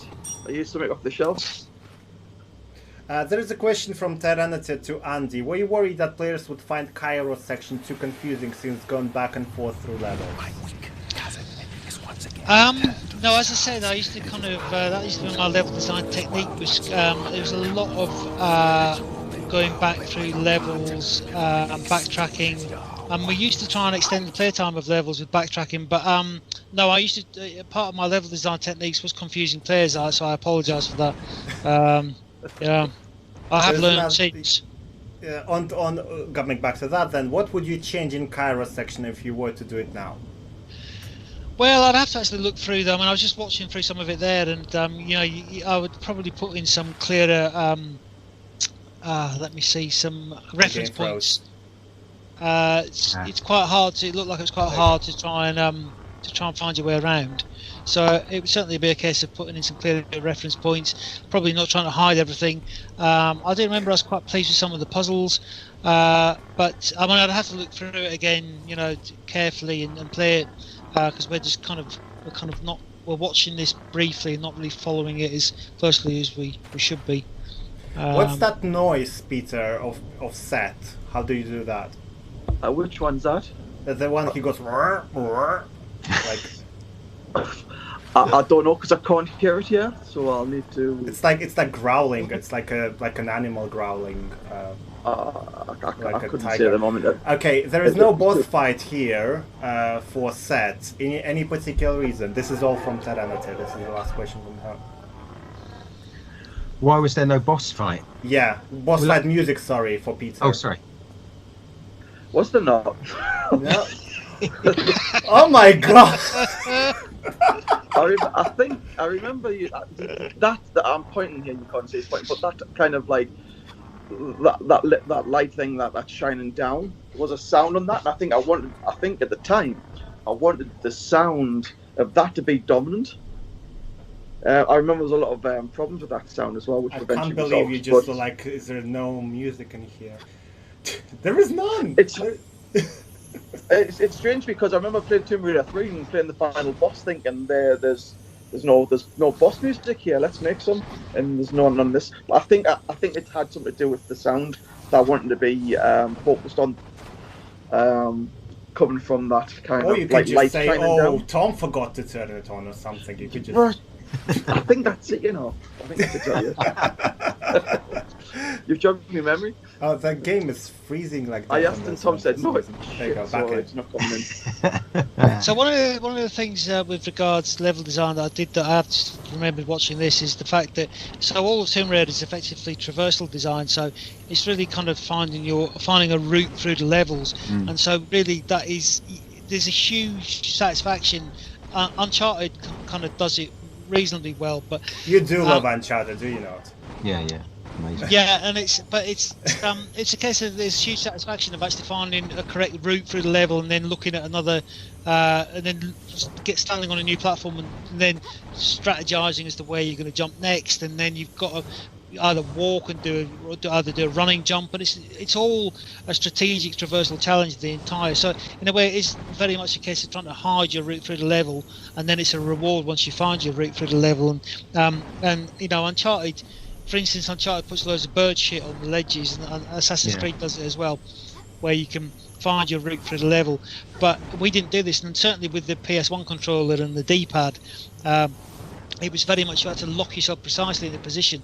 It was like a jigsaw, effectively, of kind of fitting your way into the environment to get across the level. And you know, it was a huge challenge player-wise, and then you got a huge reward. I think certainly with the early games. I think it's interesting. Sorry, I was just going to say, we're talking about game design, because I mean, again, one of the things, if you think back to the early, you know, the first Tomb Raider, with boss fights were just like the T-Rex had, I think, you know, over 1,000 hit points, and you were just basically hammering that with bullets for, you know, it's just a bullet sponge. And I think, like I said earlier, trying to move away with these boss fights from things just having hit points that you shot a lot. But what's interesting watching this is it makes me realise that it's quite difficult when you've got an enemy. Obviously, when you're shooting an enemy, you're facing it. Whereas this level, watching AJ play this level, basically the action is constantly away to the side. You're kind of not looking at what the enemy is. You're kind of aware that it's there, but you're trying to traverse the level fast enough to basically not be hit by it. But in some ways, I don't know if it works entirely. Looking at it now, but basically, you know, it's always off camera, that action. Because if it's on camera, you're in trouble because you're facing straight towards it and it's shooting you. So because that's. Yeah, sorry, carry on, Andy. No, I was just going to say the Sophia one that me and Tom played. Yeah. We played the Sophia level, and in a way that was probably a bit better because you were facing her, weren't you? But I mean, still, I was having an absolute nightmare trying to get, you know, traverse it. I mean, I'm the worst player in the universe, so you know, not ideal. But it's just really, like Tom said, I think it's kind of two design techniques crashing against each other. You know, you can't really be looking at the enemy and trying to avoid the enemies shooting at you hitting specific weak spots while you're traversing the environment. They're two separate things, really. AJ, can you move that cursor away? My bad. There you go. There is a message from Uncharted Raider. Now, Uncharted Raider his name is Rob, and he actually backed the Dark Angel Symphony recently and bought quite a lot of things, Peter. So say thank you. Thank you, young man. Yeah, so he says, Tomb Raider as a franchise has helped me out with life and always kept me happy, especially the classics. So there you go, guys. Thank you. Damian says, could that the music got swapped by accident? There is a boss fight at the first half, but not in the second. That's actually true. Before you actually activate set, the boss fight is played. So you can now blame Tom. Trigger, it's probably a trigger that Joby's put in. All right. The other thing it might be, do you know? I mean, again, this is just same game. Sorry. I was just going to say it could be that because like in with Sophia, the sound is a real cue. When you're playing this, you can't see him shoot at you, so the sound effect of the shooting is a real cue as a player because you need to know when that's coming. In the same way as you do in the Sophia level. So it might have been, I don't know whether that was part of the decision on not having music. I also think it actually works because you hear the growls. It's kind of more scary than just with the music as well. There's a sound which plays on the light coming down. Yeah. And I mean, you've probably noticed that it's very Zelda-ish, which was the kind of vibe I was trying to get. Yeah. I like you, Tom, back in the day, I was playing a lot of Zelda, Ocarina of Time and Majora's Mask. So, you know, beyond that. But so that's the kind of vibe I wanted. I just wanted the concentration on that. I'm pointing at it. You can't see me pointing at it. I wanted the kind of the sound to be primarily focused on that kind of light that's coming down. So I think I had music in the background of that, it would take that away. So sometimes less is more. Whether it worked or not, I don't know. Oh, nearly there. Yeah. I don't know, did you play? Go on, AJ. I was just gonna say, welcome back to the old school Tomb Raider. Yeah, where you just save game before every jump. That's what I did anyway. Yeah. And then I missed it. What they've been at 2 frames per second, Ash. That's how I play. Yeah. Yeah. That's not a stab at the programmers. Ash had a really shit computer. Oh yeah, I did on Tomb Raider Angel of Darkness when it came out. I had like shitty Celeron 600, but the problem was not even the CPU. The graphics card I had was 8 megabytes, and the minimum was 16, and I was so pleased it actually ran, but I had to play it in 320 by 240 and the lowest possible settings, and even then it was like 2-3 frames per second. But I finished like good half of the Angel of Darkness on that, and so when people say, oh, controls are bad, I'm like, oh, you have no idea the hell, so you have no right to complain. You know, watching on the Tomb Raider Angel of Darkness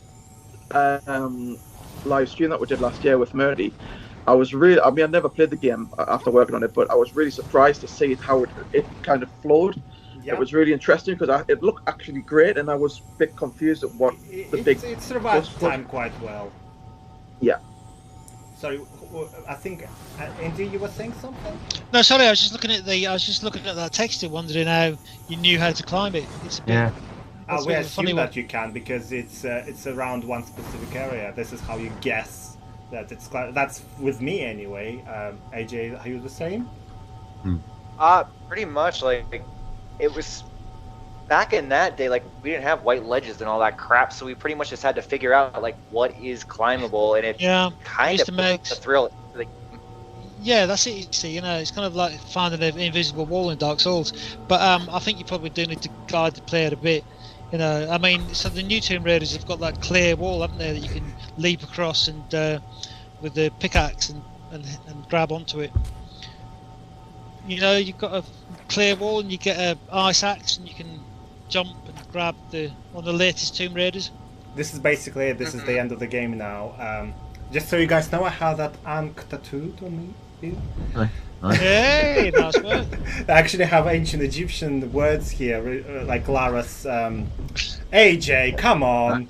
AJ. The Lara's quotes here. I make my own luck and stuff like that. So it's all in actual ancient Egyptian. I had Egyptologist translate that to me. Shout out to Marina. She's doctor in. So it's all proper Tomb Raider stuff. I'm actually looking at the. Have you got a Barking Mad on there, Ash? No, I make my own luck. Lara Croft, Once and Future Adventurer for her, which is from Chronicles Tomb, and something else here. Can't remember what that. This is Lara Croft. I can read some of it. Like I can definitely see this is A and this is A, and then it kind of gets confusing. There's also Tomb of Ash logo, and Tomb of Ash is actually again an ancient Egyptian written. That was nice. Oh. I decided to do that to my blog because it kind of changed my life. I actually got the job because of having it, so that kind of worked it. Fantastic. So enough about me. We're talking about chat. I'm just looking. All right. I can almost see my beans on toast. That's actually what's her favorite food in the biography. Beans on toast. Was it you who put it in there? No, it wasn't. I didn't write any of that. That was probably Vicky. Right, guys. Any other questions that I haven't answered? Please should AJ, because AJ is dying all the time. We'll still be here for another year. So please shoot them whilst you still can. Did you plan to kill Lara before the start of making Tomb Raider 4? This is from Mbog. I can't remember that. Actually. That's an interesting one. I think. Can you remember, Tom? I feel like we did because we didn't want to do another one, and it didn't bloody work, did it? I thought I really feel like it was a definite decision because it felt. We must have. We must have. Because we had, like I said, we had that initial script meeting, and I think we must have decided at that point to kill her. I think I do remember that it's quite well documented that I did. That I have mentioned the fact that Jez didn't know, and that is true. Just pretended he didn't. He only knew right halfway through the game that we were killing Lara. I think people asking about voice actors on Tomb Raider 1 and 2 and 3. On 1, no one knows, except for Shelley, obviously. I've done that research. Sorry, no one knows. Coming back to this. Sorry, Andy, you were saying something. No, it's fun. I want to watch this. This is the last cutscene. This is so sad. She's dying. Your hands, Lara. Give me your hands.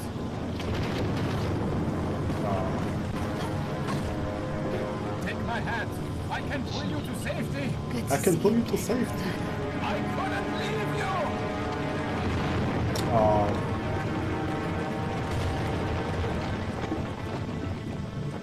He got a massive bulge, one Croy. I was just noticing. What the hell is happening there? I was just about to comment on that, and I didn't like to. I didn't actually notice. That's what he's covering up with his hat. Like, yeah, it's like he got a huge boner of her dying. What the hell? Well, that's what Angel of Darkness is all about, you see. Oh, this is disgusting. This is the end of it. We didn't write that in, by the way. And I like how it plays Jeep Thrills at the end of the game. Hey! It's just, there you go, Tom Scott. Nice. Tom, did you do any other games apart from Chronicles? Did you do Angel of Darkness as well? I didn't do Angel of Darkness. I'm afraid I think I was meant to. I think I started sort of a bit on Angel of Darkness, and I could sort of see how it was going, and I couldn't convince anyone that it could go. It should go in a different direction. Yeah. No, we knew when we arrived on Angel of Darkness that there was trouble. Yeah. So we didn't stick around. Well, it did bring a lot of there is a huge community for Angel. This is basically how the Dark Angel Symphony came to life, because of fans of the Angel of Darkness. They're the ones who gave us a lot of money. There's actually Alex Fly in this chat who gave us £8,000. She was the top donator for the Dark Angel Symphony. So even though the Angel of Darkness is often criticized, and there's always you have a bitter taste about it, some of you, but as in the developers, but it actually created I a think huge I don't have a. Hey, I don't think we, Hey. Kind of like I don't think we don't have a bit of taste of that darkness at the end of Angel of Darkness. That was the end of our childhood coming to an end, basically. Yeah. When she walks out, I've been saying that for quite a while. When she walks out to that dark room thing, I was just like, this is my childhood ended. Like my parents were divorced at that time. That's exactly how it felt. Yeah, Troy Orton, yay! And look, Hope Canton, who we spent quite a long time cleaning up some of her dialogue, which was rather questionable. Yeah, it was a script doctoring that needed to be then quickly surgically repaired. Has this spelled Nick Connolly wrong? There's H as well in Q&A, the best bug of all time. And then Lara went to the place where no pixels live, wasn't it? What was this? I can't remember. One of H's bug reports was something happened, and then Lara went to the place where no pixels live. I think it's just when it was black screened or something. There was some great QAs. There was some great. It was the Japanese feedback was fairly incomprehensible. When translated, I think the Japanese guys was writing it in English, and when the hand touches the foot and the foot is touching the hand, then it will not move left on the hand. It's like, but okay. It has to be the left finger on the right. Yeah. AJ, just keep that screen on. So there is no more questions, it seems, as far as I can see. Please throw them in if there are any. Whilst we'll be here for another few minutes. So what do you guys feel about the stream? Looking at the game, what is it? 21 years. Jesus. 21 years, yeah. Bloody hell. 21 years since it was made. God, and I'm only 18. I don't know how I played it in 2001. So what do you think of this? I'm just looking at this. I remember, I was just really fly nice. through. Yeah, it looks a lot nicer than I expected it to. Yeah, it's and I mean I didn't really look at the design as much as I would have liked to, but I think there's a lot of stuff in there that really stands up. And you can see what other games have nicked off a lot of the mechanics. Did you do this title level, Andy, by any chance? I can't remember. No, again, I remember this was very late, and I think that me and Rich were. I think we each did a bit of it, and then I might have flown the camera through it. But I mean, again, this is really nice stuff. It's really cinematic. And I think that we lose that hand animation feel that it's kind of it's a real. You can tell that it's a real personal sequence. Even this start fly through. There's a lot of personal human beings that have made this sequence. Yeah, I did do it because the camera's wobbling, canting all over the place. So you were known as a bit of a cant. Yeah. So Tom, what are your impressions on looking at the 21 You see, years? you say that word, and I just instantly think of that postcard. Oh, before we go to Tom, Andy, can you do your favorite Rutututu?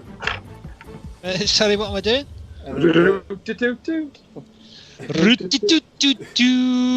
Is that's not my favourite, but yeah. Apparently you were doing this when you're walking around the studio all the time. You do. You know when you're going outside for a cigarette, because Andy would hum that tune. You go right, let's go. Because my door used to be right next to the entrance where everyone, or the exit where everyone would go for a cigarette. So when I heard that, I just knew it was cigarette time. Yeah. Okay. Going back to Tom. Tom, what are your thoughts on 21 years playing this? I don't know. I've just seen that comment about a burning torch mechanic, and I think I did that. I'll take that one. No, I think it's really interesting watching this, because, like I said, it keeps on sparking things that I kind of half remember. It's like awful that I can't remember something I spent so long doing.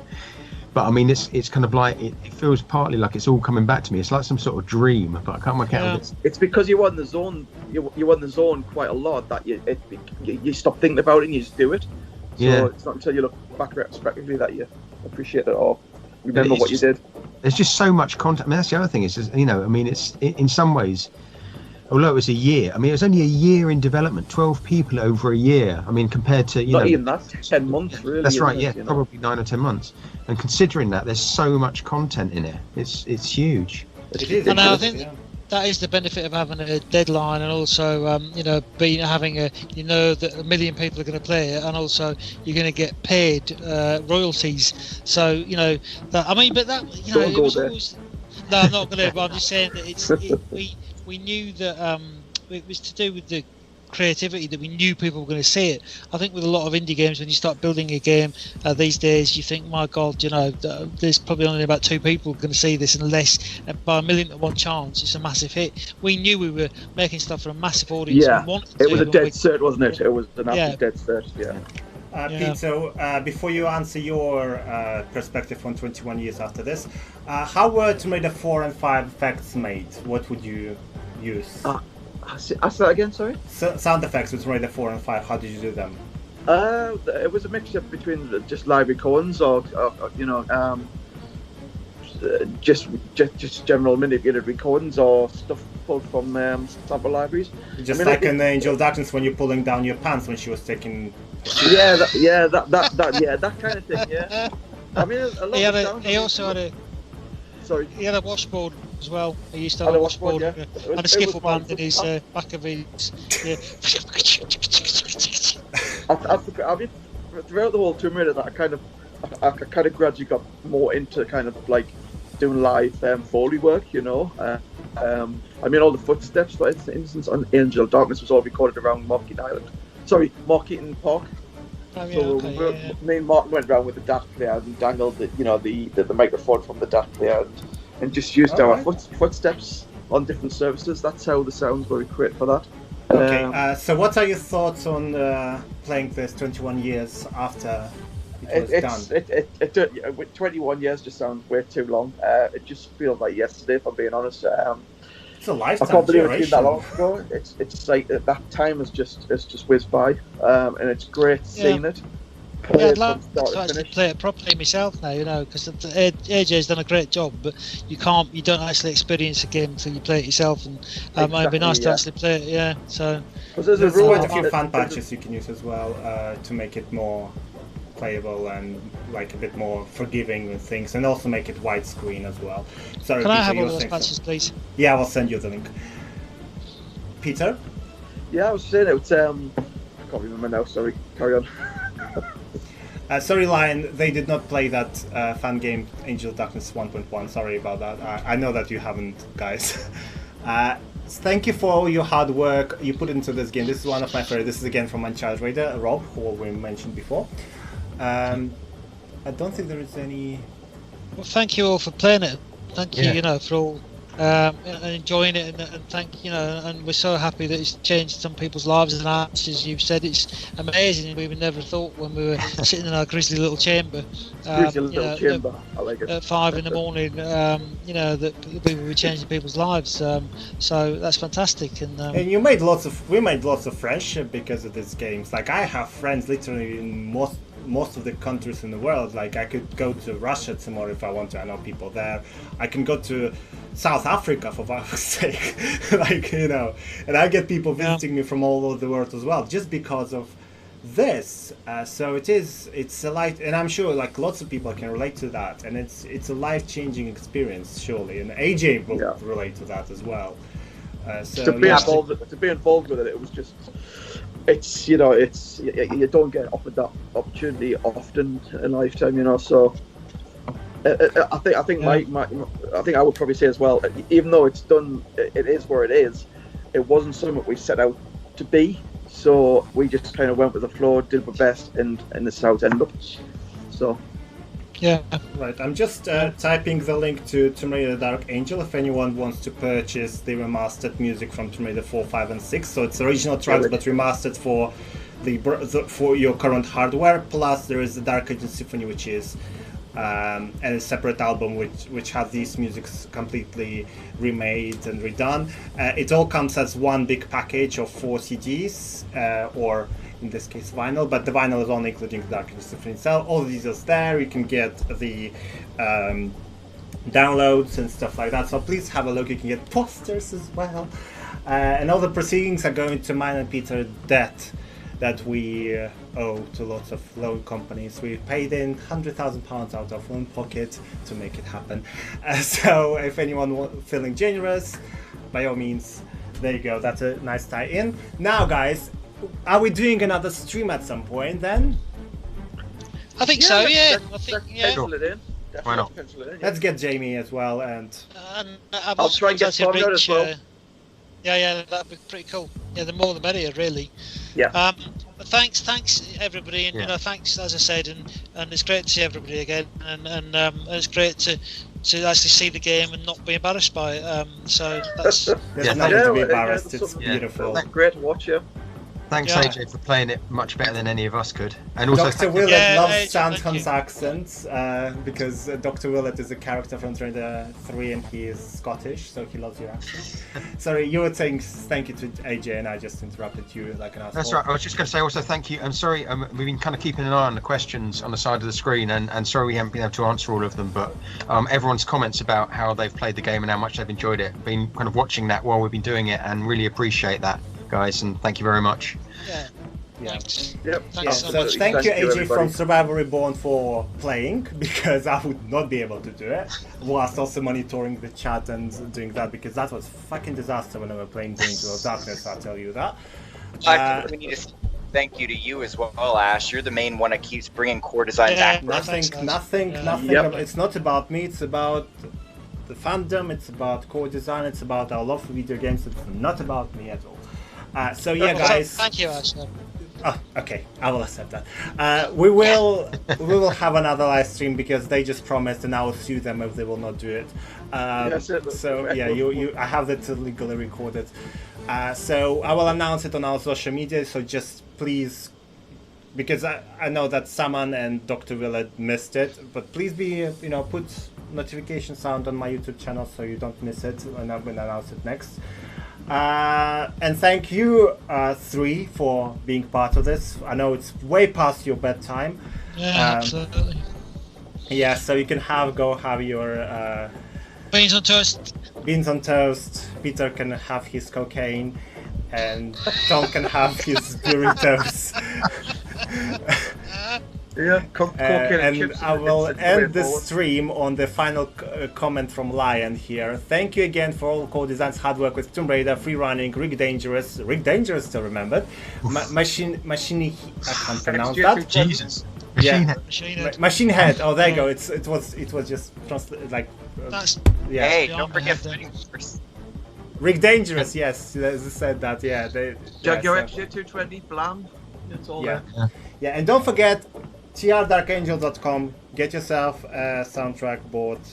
It will be shipped by Janice, literally within most likely next working day, unless it's a t-shirt that can take a few days more. Taking me Ash out of a hole. Yeah, by the way, Janice on Twitter is actually me, in case you didn't know. Of course, don't tell people that. Don't tell people that. People want. Yeah, but I can do like all the crude jokes because Janice, for Andy and Tom, who probably didn't play Angel of Darkness, Janice is a prostitute. She's a French prostitute, and she's a big meme. So yeah, I don't know what's happening anymore. I don't either. So on Twitter, I would pretend to be Janice, like, oh, I'm making the van of our delivery man crowded, with packages and stuff like that. That was actually me. I'm sure everyone knew that. Anyway, beans on toast. Yeah, beans on toast. Go on, go have your food. Thank you so much. I'm gonna hand up on your chat here, but I will remain online. I'm gonna send you a postcard. All right, cheers. Yeah, please, yes. Is it the same as the last one? What? Yeah. See you later. Bye. AJ can remain on the call if you want to. We're going to be in line for a couple of more seconds. Cool. Well, thank you everyone who watched this. There were about 60 people watching it simultaneously at some point, so thank you all so much. Thank you all so much for sending us questions. Lion, thank you for sending me levels. I haven't checked my emails yet, but I will double check them and we'll send them to Andy to play. Yeah, AJ, any thoughts on playing this? A little nerve-wracking when your childhood heroes are watching, but yeah, no, I was sweating when I was playing the Angel of Darkness. I mean, it is like, when people are watching you, I try to do. That's why I did Ark the other day as a live stream, because it's very difficult to play the game live. It's just, and even not playing it, hosting the stream is difficult because you know that you can't just cut that out. So what you will say is said, and what you do is done. So like when Peter was picking his nose before we were doing a Skype call before a couple of days ago, and he was picking his nose, you can't do that on live stream. Yeah, Tomb Raider Chronicles live stream, you can watch it on my channel. It was just me playing, but we might do it with those guys. Yes. So yeah, thank you guys so much for watching. Thank you, AJ, for playing. Survivor Reborn, AJ is from Survivor Reborn. Please give them a follow on Twitter and Facebook and all that stuff. Yeah, is there anything you want to add, AJ, before I end? Just thank you guys for watching and keeping, classic Tomb Raider alive. Keep your eyes peeled to Tomb of Ash for the updates on Anniversary Edition that are coming. Because they are coming. I know some people actually ask about Anniversary Edition. I did not answer those deliberately. It will be published one way or another. It will be available in some of the museums in physical form. That I can tell you for certain. We are in talks to make it digitally available. So I will say no more, and please don't go absolutely batshit about it. I can't handle it just yet. I had to make my Twitter account private because I was receiving a lot of hate from certain TRF members, and fuck that place. I know there's some lovely guys there, but seriously, guys, I don't know how you do it. It's just mentally draining. But as I said, it will be published. Just be patient. The good thing is it's not lost. We have it, and it's just a matter of time until it's published. So, and it will be. That's all I can say at the moment. If he sneezes, his nose in the rhythm of melody of Tomb Raider theme. Well, that's about Peter. Yes, I'm sure he does. I'm sure he would do the the play on the armpits as well at some point. Yeah, so yeah, keep an eye for Anniversary Edition. Also, Andy will send me stuff of unreleased. Some people were asking about builds. I'm on it. I'll try to get as many early stuff as possible. So yeah, just keep your eyes peeled on our website and our social media. Everything we receive, we will publish. I know Andy has discovered some concept art, but I don't know whether it's the one he already sent me before, or maybe not. We'll have a look. But if not, I will obviously scan it and upload them. So everything he will send to me, it will be uploaded and posted. So just keep an eye. Yeah. It seems like the chat is just never fucking ending, is it? Right, well, I will announce the next live stream, as always. I will create a schedule here on YouTube, so please subscribe to my YouTube account, and if you're watching this on Twitch, subscribe to YouTube so you can get notifications when the next live stream is going to be. Same with Facebook, you will get notification when the next live stream be. On Twitch, I can't do that. So Facebook and YouTube account, please do that. gonna make a celebration of Photoshop pick of Curtis for the Tomb Raider Anniversary Edition to be based on the Mummy movie. Okay, please do that. Yeah, cool. And there you go, A. Winters, who starts all the bloody petitions, isn't he? Everyone is here, the entire family, and that Norse chick who watches her Mimsy all the time. Right, cool. Right, this is definitely the end. I'm chatting shit now, so I need to end this. Right, see you later, AJ. I'm ending your Discords there as well, and Skype. Thank you again for making this happen with your live stream. You're welcome. Thank you for having me a part of it. Cool. See you later. Ending the call. Can you end it? For some reason, I can't see the Skype call. There you go. I can. Cool. Right. And for the end, I'm just gonna play the for those of you who are late, or those of you who are watching Facebook because Facebook started the stream way late. I will get out of here, you disgusting worm. That's from a movie reference. So I'm gonna play music from the Dark Annual Symphony and some old 90s video clips. So if you guys, and the chat will be available, so you can chat if you want to, and then it will end without me talking. Bye all, enjoy the rest of your evening, and have a good night. And stay safe, and wash your Mimsy if you're not that Norse chick, and wash your hands if you're everyone else.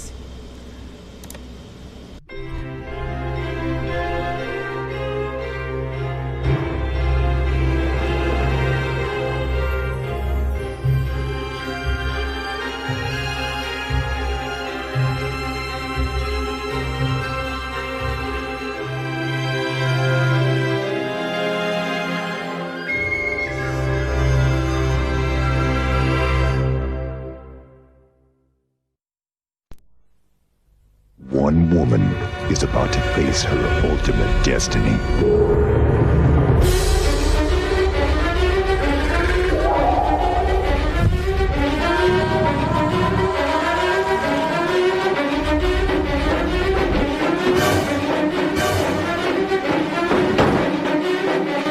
To save the future, she must face her past. Tomb Raider, the last revelation.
The sanctum of the ancients, the first footfalls in this tomb for centuries.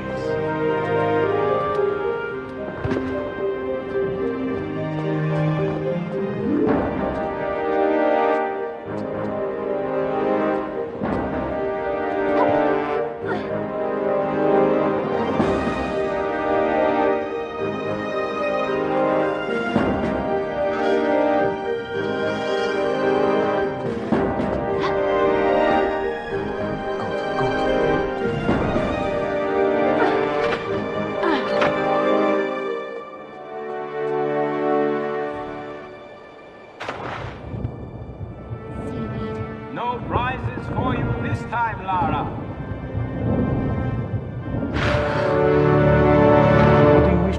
for tea? Oh, I think I can just about hold it together.